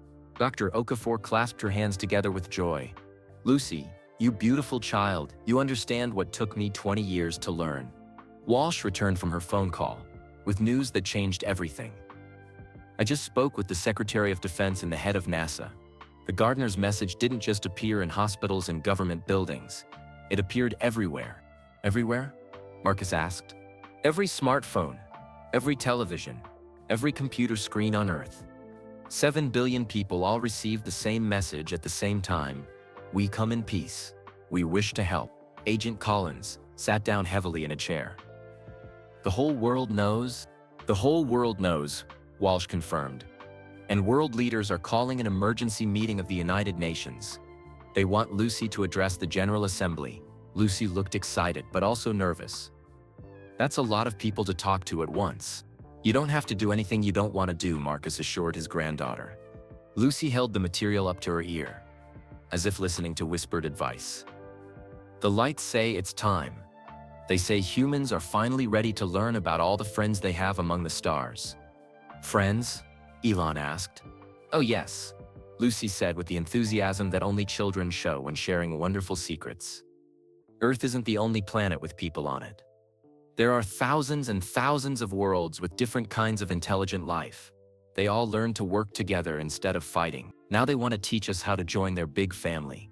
She looked around the room at all the adults who were staring at her with wonder. But first, we have to prove that we're nice enough to deserve such amazing friends. Walsh's tablet chimed with incoming video calls from world leaders. The screen showed waiting calls from the President of the United States, the Secretary General of the United Nations, and heads of state from dozens of countries. "They're all waiting to hear what you have to say," Walsh told Lucy. Lucy took a deep breath and looked at her grandfather. "Will you stay with me while I talk to them, Grandpa?" "Always," Marcus promised, squeezing her hand.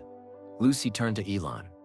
"And Mr. Musk, will you help me explain to them about building rockets that can take people to visit our new friends?" "It would be my honor," Elon replied. As Lucy prepared to address the leaders of Earth, the material in the wooden box glowed brighter than ever before. Around the world, similar materials in secret government facilities began glowing in response, creating a network of light that connected every continent.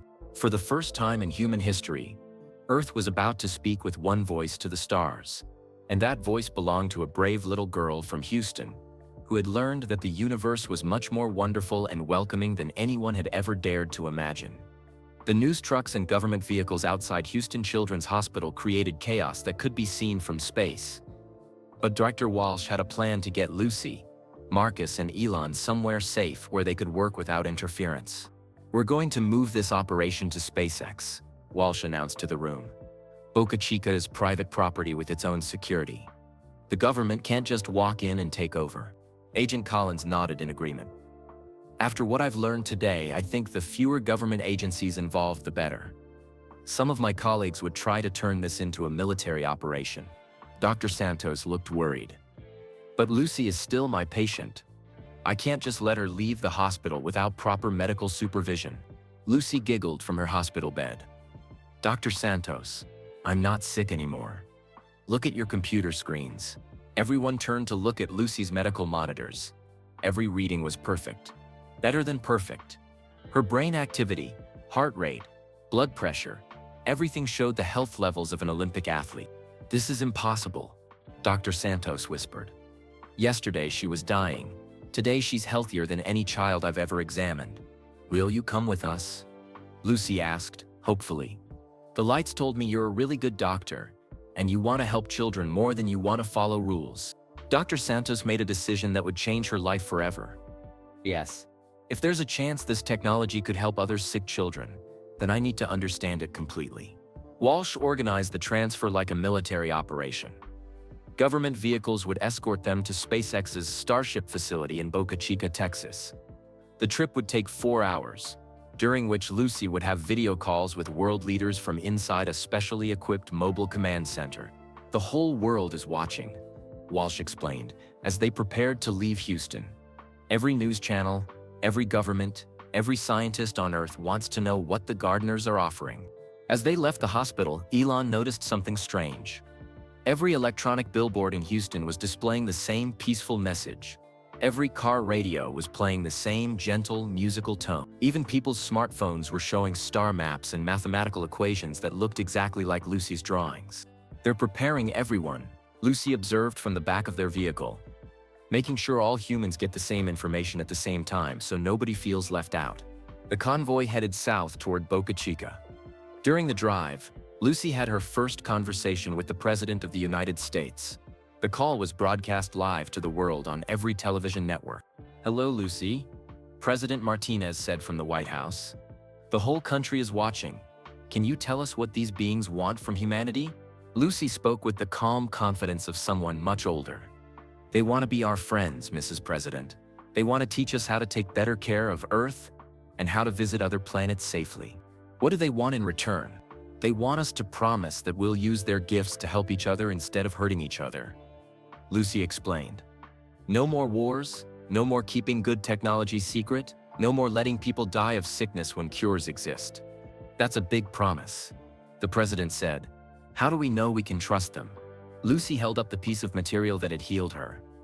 "Because they could have taken over our planet anytime they wanted to. They're much smarter and more powerful than us. But instead, they've been protecting us and helping us learn for thousands of years." "Protecting us from what?" "From asteroids that would have hit Earth. From solar storms that would have hurt our satellites. From diseases that would have killed millions of people. They've been like invisible guardians, keeping us safe while we grew up." As the convoy drove through small Texas towns, People lined the highways, holding signs that said, "Thank you, Lucy, and welcome, space friends." The gardener's message had reached everyone, and most people were responding with hope instead of fear. "The lights are surprised," Lucy told the adults in her vehicle. "They've contacted other planets before, but they've never seen so many people respond with kindness so quickly." "What usually happens?" Elon asked. "Usually the people get scared and start fighting about who should talk to the lights first. Or they try to capture the materials and use them as weapons. But humans are different." She pointed out the window at children holding homemade signs about space exploration and peace. "Earth people are curious. Even when they're scared, they still want to learn new things. The lights really like that about us." When they reached SpaceX's Starship facility, Elon was amazed by what he saw. His rockets, usually oppressive on their own, now seemed to glow with the same soft light as the material in Marcus's box. "The lights have been helping your rockets work better," Lucy explained to Elon as they toured the facility. "Every time you launched a satellite or sent supplies to the space station, they made sure everything went safely." "They've been helping SpaceX?" Elon asked with wonder. "They've been helping everyone who uses space technology for good reasons," Lucy said. "But they've been extra helpful to you because your dreams about Mars are part of their plan." "What plan?" Lucy led them to Elon's main laboratory, where engineers usually designed new rockets. But today, the room looked different. Computer screens showed star maps and propulsion designs that were far more advanced than anything in SpaceX's files. "The lights want to teach us how to build rockets that can travel between stars," Lucy explained. "Not just to Mars, but to all the planets where our new friends live." Dr. Tanaka's voice came through Walsh's tablet. "Lucy, we're seeing the same enhanced designs appearing in our facilities in Japan. Spacecraft that could travel distances we never imagined possible." Commander Volkov added from Russia, "And we're seeing new formulas for rocket fuel that would be completely clean, with no pollution at all." Dr. Okafor reported from Europe. "Our computers are showing medical technologies that could cure every disease known to human medicine." Lucy clapped her hands with joy. "See? The lights want to share everything with everyone at the same time. No secrets, no countries getting better gifts than others." Dr. Santos set up medical monitoring equipment in Elon's lab to keep track of Lucy's health. Her brain scans are still showing incredible activity. It's like she's processing information from multiple sources simultaneously. "I am," Lucy said matter-of-factly. "I'm connected to the lights, but I'm also connected to all the materials they've left around the world. I can sense what's happening in Japan and Russia and everywhere else." Marcus watched his granddaughter with amazement and pride. "Lucy, are you still you? Do you still feel like yourself?" Lucy ran to her grandfather and gave him a huge hug. "I'm still me, Grandpa. I still love chocolate ice cream and funny movies and drawing pictures. I just understand more things now." "What kinds of things?" "I understand that the universe is full of friends we haven't met yet. I understand that Earth is like a beautiful garden that needs taking care of. And I understand that people are basically good even when they're scared or confused." Walsh received another urgent call. When she finished, her face was tense. "We have 6 hours before the United Nations votes on whether to accept the gardener's offer. But there's a problem." "What problem?" Elon asked. "Some countries are saying no. They're afraid that accepting help from aliens will make humanity weak or dependent. They want to reject the offer and try to study the materials in secret instead." Lucy's expression grew sad. "The lights know about the scared countries. They're not angry, just disappointed. They've seen this happen before with other planets. What happens if Earth says no?" Marcus asked. Lucy closed her eyes and listened to voices only she could hear. When she opened them, they were filled with tears. "The lights will take all their materials back and go away. They'll keep protecting us from asteroids and solar storms. But they won't offer to help again for 1,000 years. They'll wait for us to grow up more. And if we say yes..." Lucy's face lit up with the biggest smile anyone had ever seen. "Then we get to learn about technologies that could make Earth perfect. Clean air, clean water, medicine that cures everything. And rockets that can take us to visit beautiful planets where kind people live." Through the lab windows, they could see more news helicopters arriving. The whole world was watching SpaceX, waiting to see what would happen next.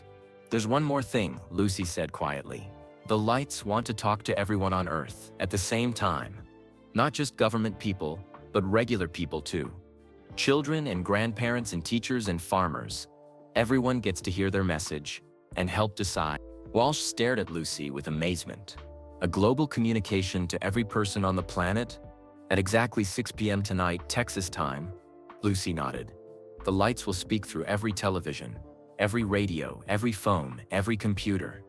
They want to explain their offer directly to all humans so everyone can vote with their heart instead of just their fear. As the sun began setting over the Texas coast, Lucy Chen prepared to help facilitate the most important conversation in human history. A conversation that would determine whether Earth would join the galactic community of peaceful worlds or remain alone in the universe for another 1,000 years. The choice belonged to everyone, and in just a few hours, 7 billion people would have to decide together what kind of future they wanted for their children. At exactly 6:00 p.m.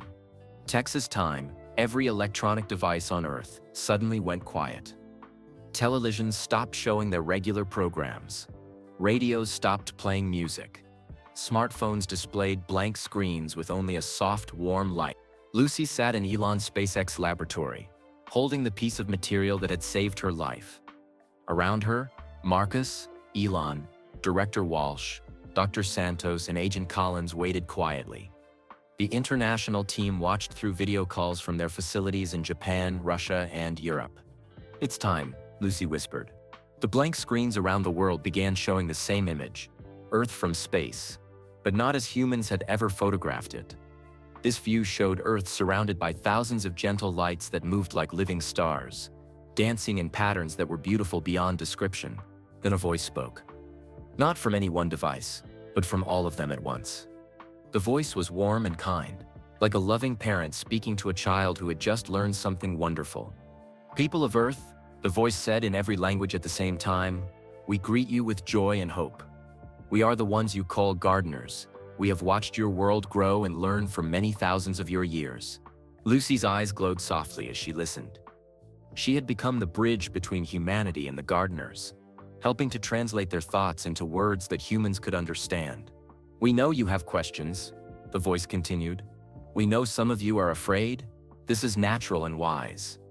When two different kinds of people meet for the first time, caution shows intelligence." Around the world, people stopped what they were doing to listen. Families gathered around televisions in their homes.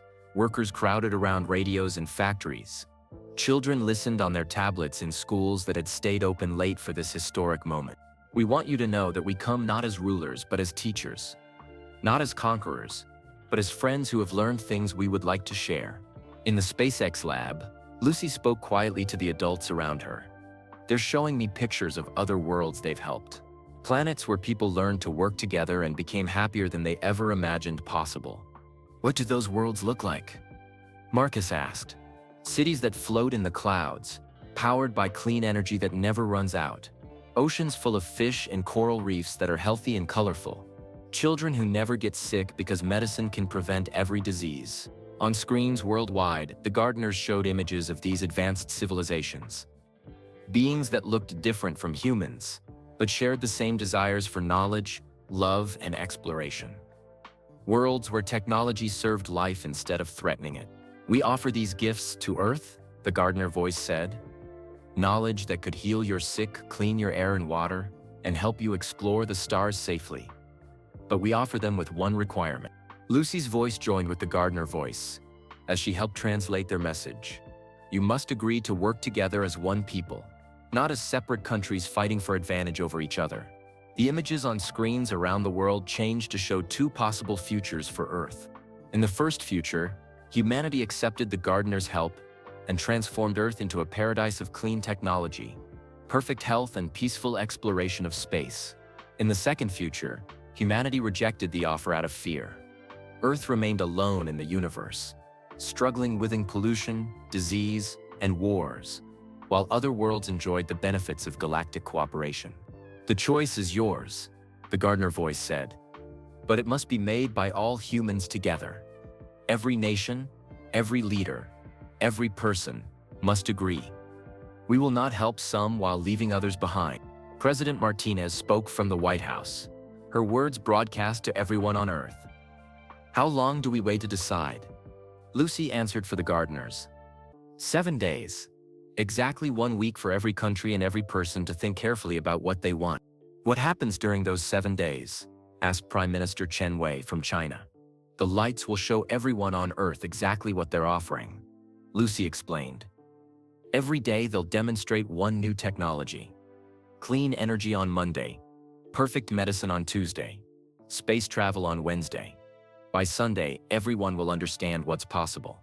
Commander Volkov spoke from his facility in Russia. And if we say yes, what happens then? Lucy's eyes sparkled with excitement. Then Earth gets to join the Galactic Council. That's like a big family of thousands of worlds that help each other explore the universe and solve problems together. How many worlds? Dr. Tanaka asked, from Japan. 47,000 planets with intelligent life, Lucy said casually, as if she was talking about the number of students in her school. Some have people like us. Some have people who are completely different. But they all learn to be kind to each other. Dr. Okafor from Europe had tears in her eyes. Lucy, what you're describing sounds like paradise. It is, Lucy agreed. But it's a paradise that people have to choose. The lights never force anyone to join them. Free choice is the most important rule in the universe. On television screens around the world, the gardeners began showing their first demonstration. Every solar panel on Earth's surface started working 3 times better than before. Electric car batteries charged faster and lasted longer. Wind turbines generated more clean electricity than engineers had thought possible. This is just a tiny taste of what we can share, the gardener voice explained. Tomorrow, we will show you medicine that can cure any disease. Wednesday, we will demonstrate space travel that can reach other stars. In the SpaceX laboratory, Elon's computers began displaying spacecraft designs that made his Starship rockets look like toy airplanes. Propulsion systems that could travel to Mars in weeks instead of months. Life support systems that could keep humans healthy for decades in space. These technologies could make my Mars colony dreams possible within 5 years instead of 50, Elon said with amazement. That's the plan, Lucy said happily. The lights want humans to spread throughout the galaxy as explorers and helpers. Just like they do. Agent Collins received a call from his superiors in Washington. When he finished, he looked troubled. Not everyone is responding positively. Some military leaders want to capture more of the material to build weapons. Some politicians think this is a trick to make America weak. Lucy's expression grew sad. The lights know about the scared people. They're not angry, just patient. They understand that fear makes people think about protecting themselves instead of helping others. What if those people convince their countries to say no? Dr. Santos asked. Then Earth stays alone, Lucy said simply.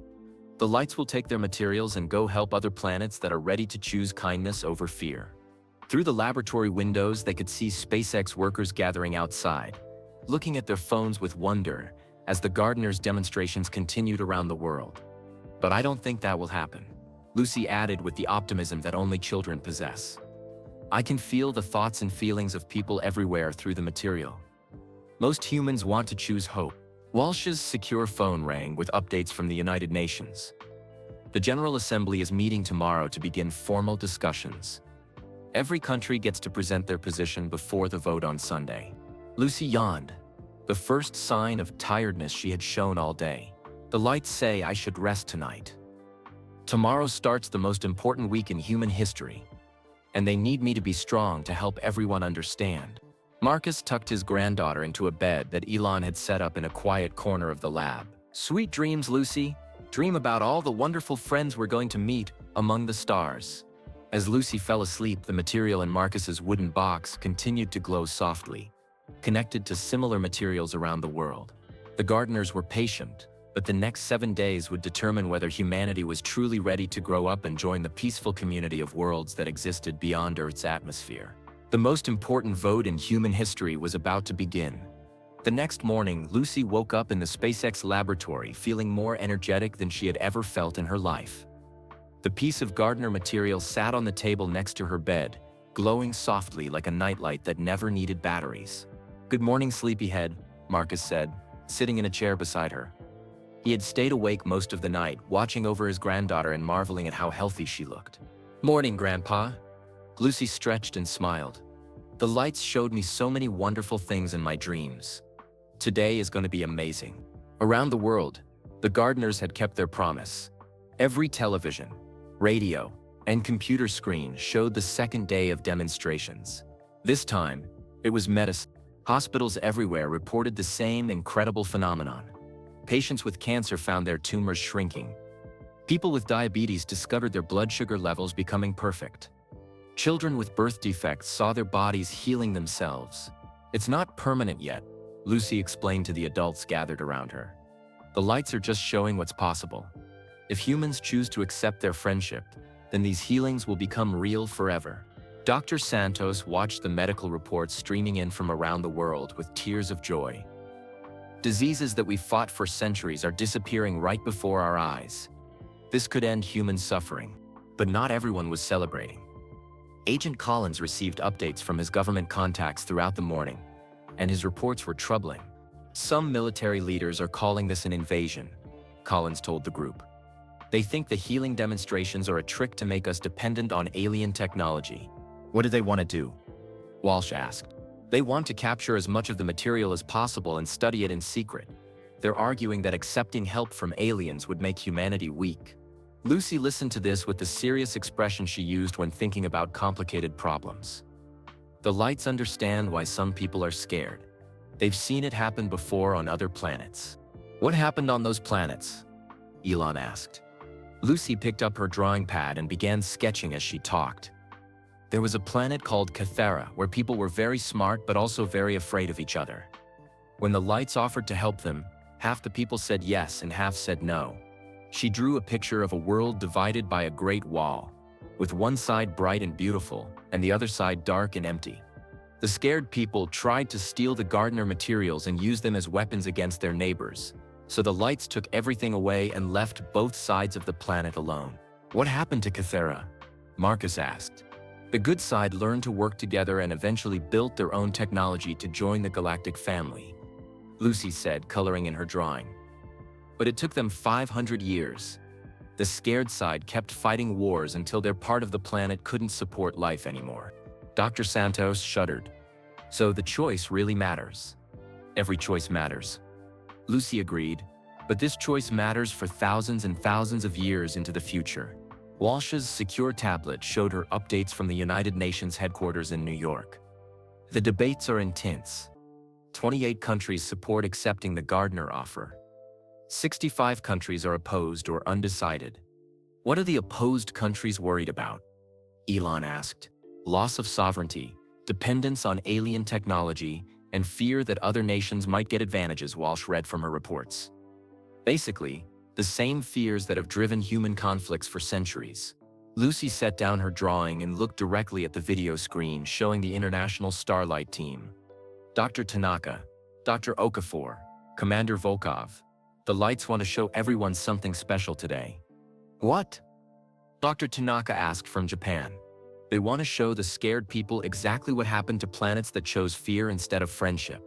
The screens in the SpaceX lab, and screens around the world, began displaying images that no human had ever seen before. Dead planets floating in space, their surfaces covered with the ruins of great civilizations that had destroyed themselves through war and competition. This is Zentara, Lucy explained, pointing to a gray, lifeless world. They were offered the same gifts were being offered, but their leaders decided to fight over the materials instead of sharing them. They built weapons so powerful that they poisoned their own planet. Another image appeared.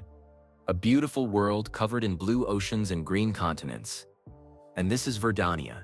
They chose cooperation. Now their people live for thousands of years, explore the galaxy in ships faster than light, and spend their time creating art and music and helping other worlds learn to be happy. Which future do you want for Earth?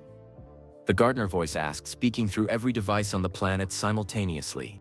In the SpaceX laboratory, Lucy stood up and walked to the window overlooking the rocket construction area. Outside, she could see SpaceX workers watching the sky with wonder and hope. The lights are doing something special right now, Lucy announced. Look up. Everyone in the lab rushed to the windows. Above them, the sky was filled with lights that moved like living stars. Not harsh or frightening, but gentle and welcoming. The gardeners were showing themselves directly for the first time. Around the world, people stepped outside and looked up to see the same beautiful display. Children pointed with excitement while adults stood in amazed silence. The lights danced across the sky in patterns that somehow felt like music and laughter and love all at the same time. "We are here," the gardener voice said. "We have always been here, protecting you from dangers you never knew existed, guiding you toward discoveries that have improved your lives." Lucy pressed her hand against the window glass. "They're showing everyone that they're not strangers. They're family we just haven't met yet." The sky display continued for exactly 17 minutes. Another prime number that the gardeners seemed to prefer. When it ended, the voice spoke again with infinite patience and kindness. "You have 5 more days to decide. We will answer any questions you have through the child Lucy, who has volunteered to help us communicate. But know this, we will not force our gifts upon you. Free choice is the foundation of all wisdom. The decision must be unanimous," Lucy added, translating the gardener's thoughts. "Every country must agree, or the offer is withdrawn. This ensures that no nation can use gardener technology to dominate others." Agent Collins received a call from Washington and spoke in hushed tones for several minutes. When he finished, his face was grim. "The president wants to accept the offer, but Congress is divided. Some representatives are demanding that America get exclusive access to the technology first." "That's not how it works," Lucy said sadly. "The lights won't give their gifts to people who want to use them against other people. That's the whole point of the test." Dr. Santos checked Lucy's health readings and found them perfect in every way. "Lucy, do you feel different now that you've helped with first contact?" "I feel like myself, just with more understanding," Lucy replied. "Like I've been given a library card for the biggest library in the universe." "What kind of knowledge do you have access to?" Elon asked. Lucy sat down at one of Elon's computers and began typing faster than any 8-year-old should be able to type. The screen filled with rocket designs that made his most advanced starship plans look simple. "The lights want to teach you how to build ships that can reach Alpha Centauri in 6 months instead of 6,000 years, Lucy explained. "But only if Earth promises to use those ships for exploration and friendship, not for claiming territory or resources." Commander Volkov spoke from Russia through the video connection. "Lucy, what do the gardeners think about Earth's space programs so far?" "They're proud of people like Mr. Musk and all of you," Lucy said with a smile. "You've been reaching for the stars for good reasons, to learn and explore and help humans survive. That's exactly what they hope for. But they're worried about the people who want to put weapons in space, or claim that certain countries own the moon and Mars," she added seriously. Walsh received updates from the UN throughout the day. Public opinion polls from around the world show 73% of people support accepting the gardener offer. But government support is only at 51%. Politicians are more afraid than regular people. "Why are politicians more scared?" Lucy asked. "Because they're used to having power and control," Walsh explained. "The gardener offer requires them to share power and work together with other countries." Lucy nodded with understanding beyond her years. The lights have seen this before. Leaders who care more about being in charge than about helping their people. As the second day of demonstrations ended, Lucy made an announcement that surprised everyone. Tomorrow, the lights want to do something different. Instead of just showing technology, they want to show what happens when people choose love over fear. "What do you mean?" Marcus asked. Lucy smiled mysteriously. "They're going to let every person on Earth feel what it's like to be connected to someone from a different country. Just for 1 hour, humans will experience what it feels like to understand each other perfectly." "Connected how?" Dr. Santos asked. "Through the same kind of connection that lets me talk to the lights," Lucy explained. "For 1 hour tomorrow, barriers between people will disappear. Americans will feel what it's like to be Chinese. Russians will understand what it's like to be African. Rich people will know what it's like to be poor." Elon realized the implications immediately. If people can truly understand each other's experiences, even for an hour, then maybe they'll realize that we're all basically the same, Lucy finished.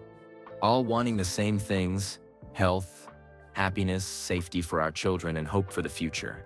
As night fell over the SpaceX facility, Lucy prepared for sleep, while the material in Marcus's wooden box glowed steadily.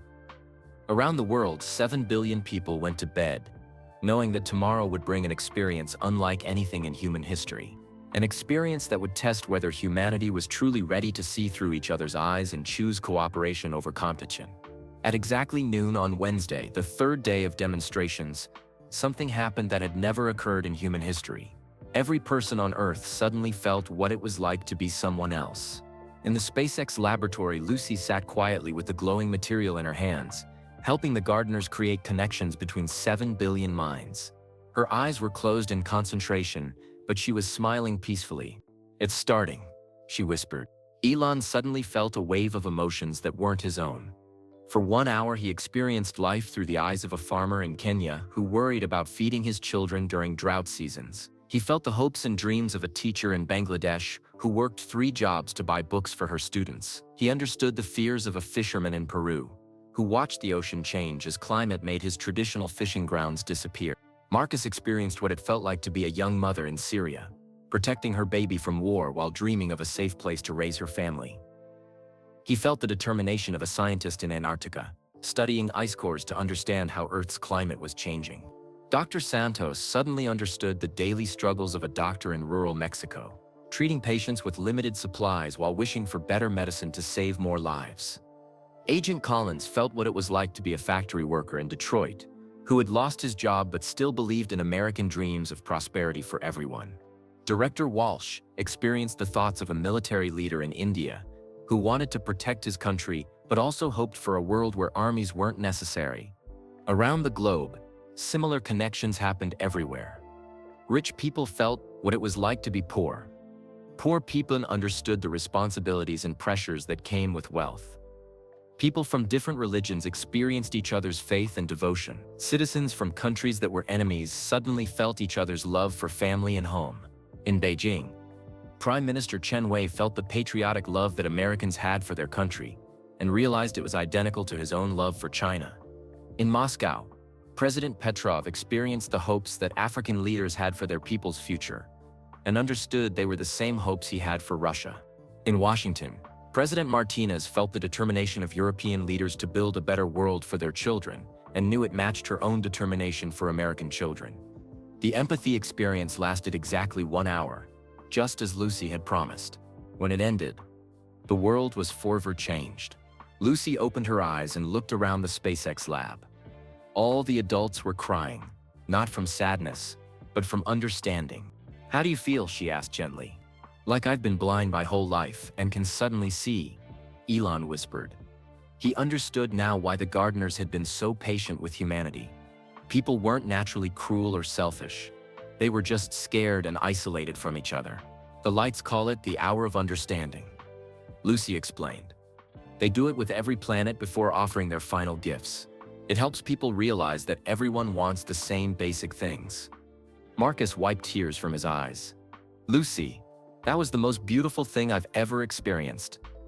I felt connected to the whole human family." Reports from around the world confirmed what everyone in the lab was feeling. The hour of perfect empathy had transformed human understanding more than centuries of diplomacy and peace treaties. In parliament buildings, senators and representatives who had been arguing about the gardener offer suddenly found themselves agreeing on basic principles. In military headquarters, generals who had planned for war started planning for cooperation instead. Public support for accepting the offer just jumped to 89%, Walsh reported, reading updates from the UN. And government support is now at 76% and rising every hour. But some leaders still resisted. A few countries, led by their fear of losing power, continued to argue against accepting the gardener's help. Lucy listened to reports of the holdout countries with sadness. The lights aren't angry at the scared leaders. They understand that some people need more time to learn that helping others actually makes you stronger, not weaker. "What if those countries don't change their minds?" Dr. Santos asked. "Then Earth will have to wait," Lucy said simply. "The lights won't force anyone to accept their gifts, but they also won't help some people while leaving others behind." Thursday brought demonstrations of clean energy technology. Every solar panel and wind turbine on Earth worked at maximum efficiency. Electric cars charged themselves from sunlight. Entire cities powered themselves from energy sources that created no pollution. Friday showed space travel advances. Rockets around the world, including Elon's Starship prototypes, began displaying performance capabilities that seemed impossible. engines that could reach Mars in 3 weeks, life support systems that could sustain human colonies for decades. Saturday demonstrated environmental healing. Polluted rivers began running clear. Smoggy skies turned blue. Dying coral reefs burst with color and life. The gardeners showed Earth what it could look like if humans had technology that worked with nature instead of against it. Each day, more countries changed their positions. Leaders who had experienced the hour of understanding found it harder to justify keeping advanced healing technology away from sick children in other nations. By Saturday evening, only 7 countries still opposed the offer. Their leaders argued that accepting alien help would somehow make humanity less human. Lucy spent Saturday night in quiet meditation with the glowing material, translating the final messages from the gardeners. "Tomorrow is the vote," she told the adults gathered around her. "Every country has to decide at the same time. But the lights want everyone to know something important." "What?" Marcus asked. "This isn't the end of the test," Lucy explained. "If humans choose to accept the gardener gifts, that's just the beginning. The real test is what we do with those gifts over the next 100 years. "What kind of test?" Walsh asked. Lucy smiled, with the confidence of someone who had seen the future and found it beautiful. "The lights will watch to see if humans use their new abilities to help other planets that are just starting to reach for the stars. If we become teachers and helpers like the gardeners are for us, and if we pass that test too, then we get to help welcome new worlds into the galactic family," Lucy said with excitement. Earth could become a place where scared planets come to learn how to choose cooperation over competition. Sunday morning arrived with the weight of history pressing down on every person on Earth. The United Nations General Assembly prepared for the most important vote ever taken. 7 billion people waited to learn whether humanity would choose to grow up and join the cosmic community, or remain alone in the universe for another 1,000 years. Lucy Chen, the 8-year-old girl whose healing had started it all, prepared to help humanity take its next great step toward the stars. Sunday morning at the United Nations in New York felt different than any other day in human history. Representatives from 19 countries gathered in the General Assembly Hall, but this time they weren't just making decisions for their own people. They were speaking for all humanity. In the SpaceX laboratory in Texas, Lucy sat surrounded by her grandfather, Elon, Director Walsh, Dr. Santos, and Agent Collins. The International Starlight team watched through video screens as the most important vote ever taken was about to begin. "Are you ready for this, sweetheart?" Marcus asked his granddaughter. Lucy held the piece of gardener material in her small hands. It glowed steadily, connecting her to the vast intelligence that waited patiently beyond Earth's atmosphere. "The lights want to show Mr. Musk something special before the vote," Lucy said, turning to Elon with eyes that sparkled with cosmic knowledge. "Something about why he's always felt called to reach for Mars." Elon leaned closer to Lucy. "What do they want to show me?" Lucy placed her free hand on Elon's arm, and suddenly his consciousness expanded beyond anything he had ever imagined. Through the gardener's vast network of knowledge, he saw the true history of his own life and dreams. The vision showed him as a young boy in South Africa, lying on his back in the grass and staring up at the stars. But now he understood that those childhood moments of wonder weren't just natural curiosity. They were messages from the gardeners, planting seeds of inspiration that would grow into his life's work. "You were chosen, Mr. Musk," Lucy said, speaking with the gardener's voice. "Not because you're better than other people, but because you had the courage to chase dreams that seemed impossible to everyone else." The visions continued, showing Elon every major decision in his career. Starting PayPal to democratize financial services, creating Tesla to accelerate the world's transition to sustainable energy, building SpaceX to make life multiplanetary. Each choice had been guided by subtle influences from beings who wanted humanity to develop the wisdom to explore space responsibly. Every rocket you've built, every battery you've designed, every step toward Mars, it was all preparing humanity for this moment, Lucy explained. But then the gardeners showed Elon something that took his breath away. Images of Mars, but not as the dead red planet that telescopes revealed. This was Mars as it had been millions of years ago, green and blue and alive, covered with oceans and forests and cities built by an advanced civilization. "What happened to Mars?" Elon whispered. Lucy's voice grew sad as she translated the gardener's memories. The people of Mars were offered the same choice that Earth is being offered now. But they chose differently. They chose competition over cooperation. The visions showed the history of Mars in heartbreaking detail. When the gardeners offered their gifts to the Martian civilization, the planet's different nations fought over who should receive the technology first. Wars broke out over access to the alien materials. Advanced weapons were built using corrupted versions of gardener science. They used the gifts meant for healing to create tools of destruction, Lucy continued. The wars poisoned their atmosphere, dried up their oceans, and turned their beautiful world into the dead planet we see today. Elon felt tears streaming down his face as he understood the true significance of his Mars obsession. I've been dreaming about Mars my whole life because the gardeners wanted you to know that planets can die when people make the wrong choices, Lucy finished. But also because they wanted you to know that planets can live again when people choose wisely. The vision shifted to show possible futures for Mars. In one timeline, humans arrived on Mars with gardener technology and slowly brought the planet back to life. Oceans returned, forests grew, and Mars became a second home for humanity. A beautiful world where people from Earth could live and explore in peace. In the other timeline, humans reached Mars but brought their old habits of competition and conflict. The red planet remained dead, and eventually Earth followed the same path toward destruction. The choice humanity makes today isn't just about accepting help, Lucy explained. It's about proving that we can learn from Mars's mistakes and become the kind of people who help worlds live instead of die. At the United Nations, the voting began. Country by country, representatives stood to announce their decisions. The early votes followed predictions. Most nations supported acceptance, but a crucial few remained opposed. The vote stands at 86 in favor, 7 opposed. Walsh reported from her tablet. We need unanimous agreement, but those 7 countries are holding firm. Lucy listened to the gardeners for a moment, then made an announcement that surprised everyone. The Lights want to make one final offer to the scared countries. What offer? Agent Collins asked. They want to show the leaders of those countries exactly what their children and grandchildren are thinking right now. Lucy closed her eyes and connected with the Gardner network. Around the world, in the capitals of the 7 holdout nations, something extraordinary happened. Presidents, prime ministers, and generals suddenly heard the voices of their own children and grandchildren, speaking directly into their minds with perfect clarity. In one country, a president heard his 5-year-old grandson asking, "Grandpa, why don't you want the space people to help sick kids get better?" In another, a prime minister heard her teenage daughter saying, "Mom, I want to be a scientist who helps heal the Earth. Please don't make that impossible." The emotional weight of hearing their loved one's true feelings broke down the last walls of resistance. Voting update, Walsh announced with excitement in her voice.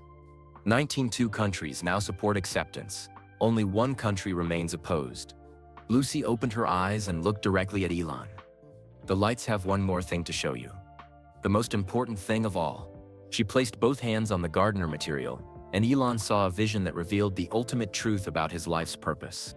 He saw himself not just as the founder of SpaceX, but as humanity's first Mars ambassador. The gardeners showed him leading the mission that would begin healing the red planet, using technologies that combined human innovation with alien wisdom. Your rockets will carry the first gardener healing stations to Mars, Lucy explained. You'll help bring water back to the planet, help forests grow again, help Mars become alive and beautiful like it was before. But that's not all, she continued with growing excitement.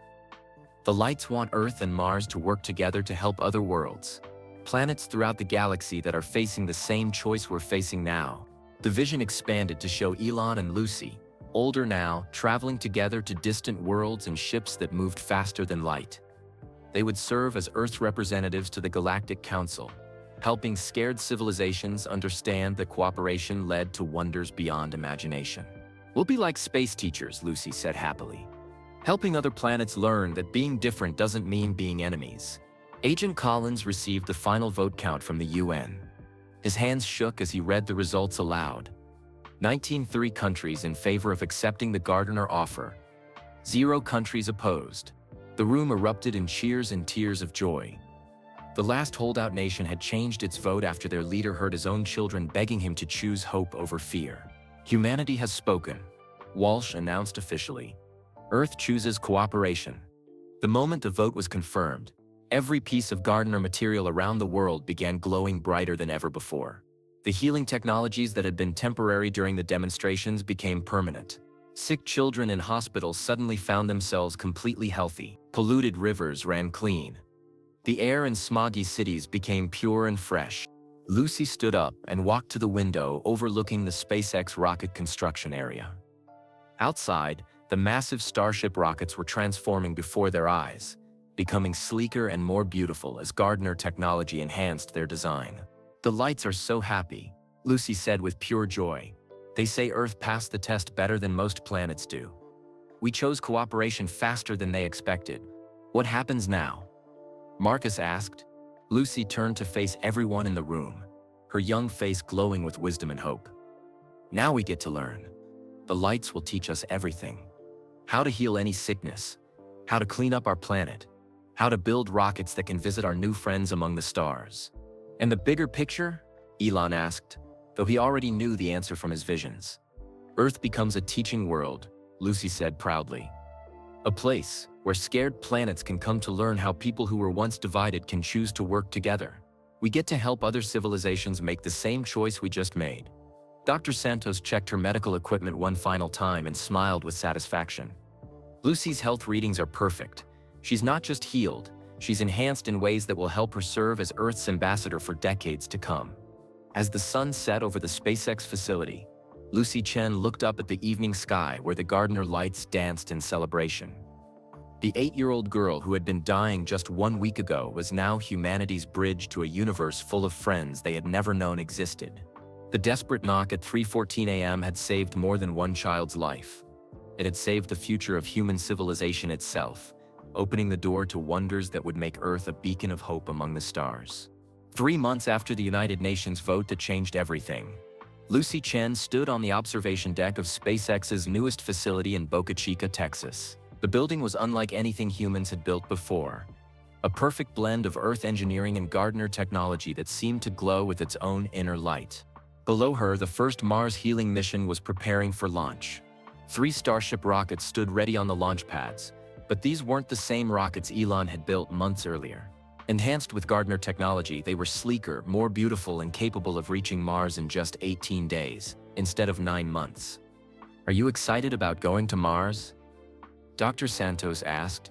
She had become Lucy's personal doctor and closest friend over the past few months. "So excited I can barely sleep," Lucy replied with a huge grin. "The lights showed me what Mars will look like when we're done healing it. Blue oceans, green forests, cities full of happy people from Earth." Marcus walked up behind his granddaughter and put a gentle hand on her shoulder. At 77 years old, he was healthier than he had been in decades, thanks to Gardner medical technology that reversed aging and cured every disease. "I still can't believe my little Lucy is going to be the first child to visit another planet," he said with pride. "Not just visit," Lucy corrected. "I'm going to help Mr. Musk teach Mars how to be alive again." The lights showed me exactly what to do. Elon approached them from the Mission Control Center, wearing a new kind of spacesuit that looked more like comfortable clothes than the bulky outfits astronauts used to wear. Gardner technology had made space travel as safe and easy as flying in an airplane. "Final systems check is complete," Elon announced. "We launch in 2 hours." The Mars healing mission had been planned with representatives from every country on Earth. True to their promise of cooperation, humanity was approaching their first interplanetary restoration project as a united species. "How many people are going?" Marcus asked. 57, Elon replied. "Scientists, doctors, engineers, and teachers from 30 different countries. Lucy will be our chief communications officer with the Gardners." Lucy beamed with pride at her important title. Over the past 3 months, she had learned to control her connection with the Gardner network perfectly. She could translate their advanced knowledge into terms that human scientists could understand and use. "The lights are so proud of how humans have worked together," Lucy said. "They told me that Earth learned cooperation faster than any planet they've helped before." Agent Collins, who had become director of Earth-Gardner Relations, joined their group on the observation deck. "The cooperation has been incredible to watch. Former enemy countries are now sharing technology and resources like they've been friends forever. The changes on Earth had been miraculous. Within weeks of the UN vote, Gardner-enhanced medical technology had eliminated cancer, heart disease, and genetic disorders. Clean energy systems powered every city without creating any pollution. Poverty was ending as new technologies created abundance that could be shared by everyone. "What's the latest from the Galactic Council?" Walsh asked Lucy. Lucy closed her eyes for a moment to listen to the cosmic network. "They're preparing a welcome celebration for Earth. 47,000 planets are excited to meet us and share their knowledge." 47,000? Dr. Santos gasped. "How is that possible? The universe is much bigger and more alive than humans ever imagined." Lucy explained. "There are entire galaxies where every planet has intelligent life, and they all work together like one big family." She opened her eyes and looked directly at Elon. "But the lights want to tell you something really important about Mars before we leave." "What?" Lucy took Elon's hand, and suddenly he was seeing Mars through the gardener's memories again. But this time, the vision went deeper, showing him something that changed everything he thought he knew about his life's purpose. "The people who lived on Mars weren't gone completely when their planet died," Lucy said softly. "Some of them escaped to Earth before the end." Elon's eyes widened with understanding. "You mean, humans aren't originally from Earth?" Lucy confirmed. "We're descendants of Martians who fled their dying world hundreds of thousands of years ago. The gardeners helped them start over on Earth, hoping they would learn from Mars's mistakes." Marcus sat down heavily in a nearby chair. "We're aliens?" "All of us. Not aliens," Lucy corrected gently. "We're Martians who got a second chance. That's why Mr. Musk has always felt called to return to Mars. It's not exploration, it's going home." The revelation hit Elon like a physical force. His lifelong obsession with Mars wasn't just about ensuring human survival. It was about healing the world his ancestors had accidentally destroyed. The gardeners have been waiting for humans to develop enough wisdom and technology to return to Mars and fix what went wrong. Lucy continued. "That's why they guided your dreams, Mr. Musk. They needed someone who would build rockets good enough to carry healing technology between worlds." Director Walsh received final confirmation from Mission Control. "All systems are go for launch. The entire world is watching." Lucy looked up at her grandfather with love and excitement.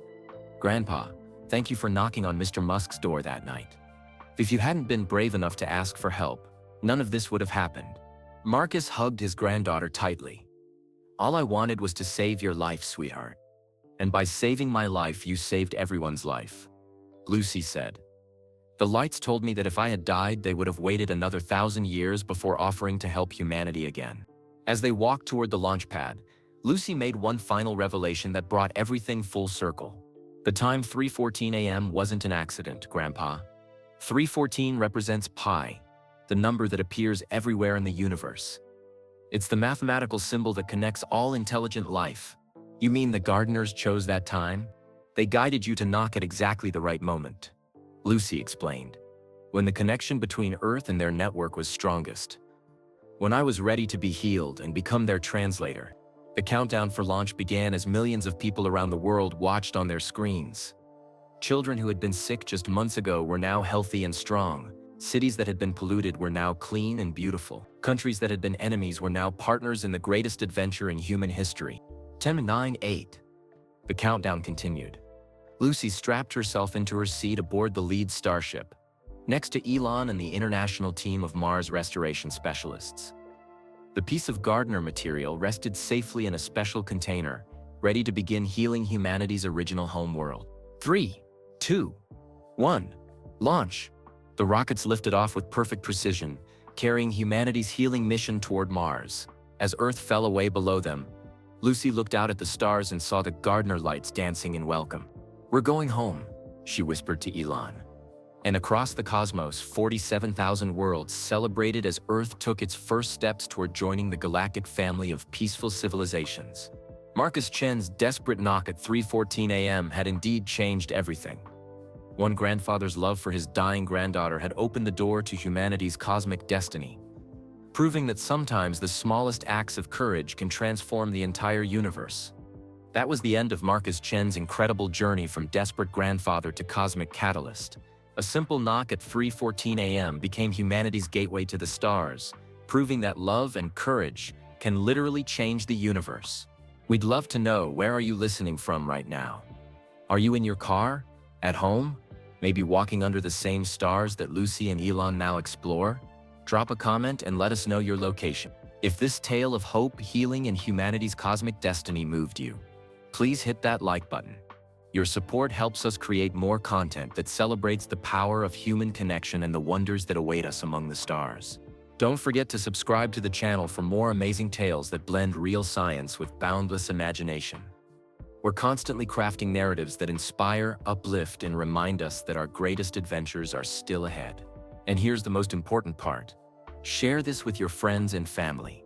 In a world that sometimes feels divided, we need reminders that cooperation creates miracles, that love transcends all boundaries, and that sometimes the smallest acts of kindness can transform entire civilizations. Spread the kindness. Spread the awareness. Because just like Marcus's midnight knock, you never know which moment compassion might change everything. Until next time, keep looking up at the stars and remember, the universe is far more wonderful and welcoming than we've ever dared to imagine.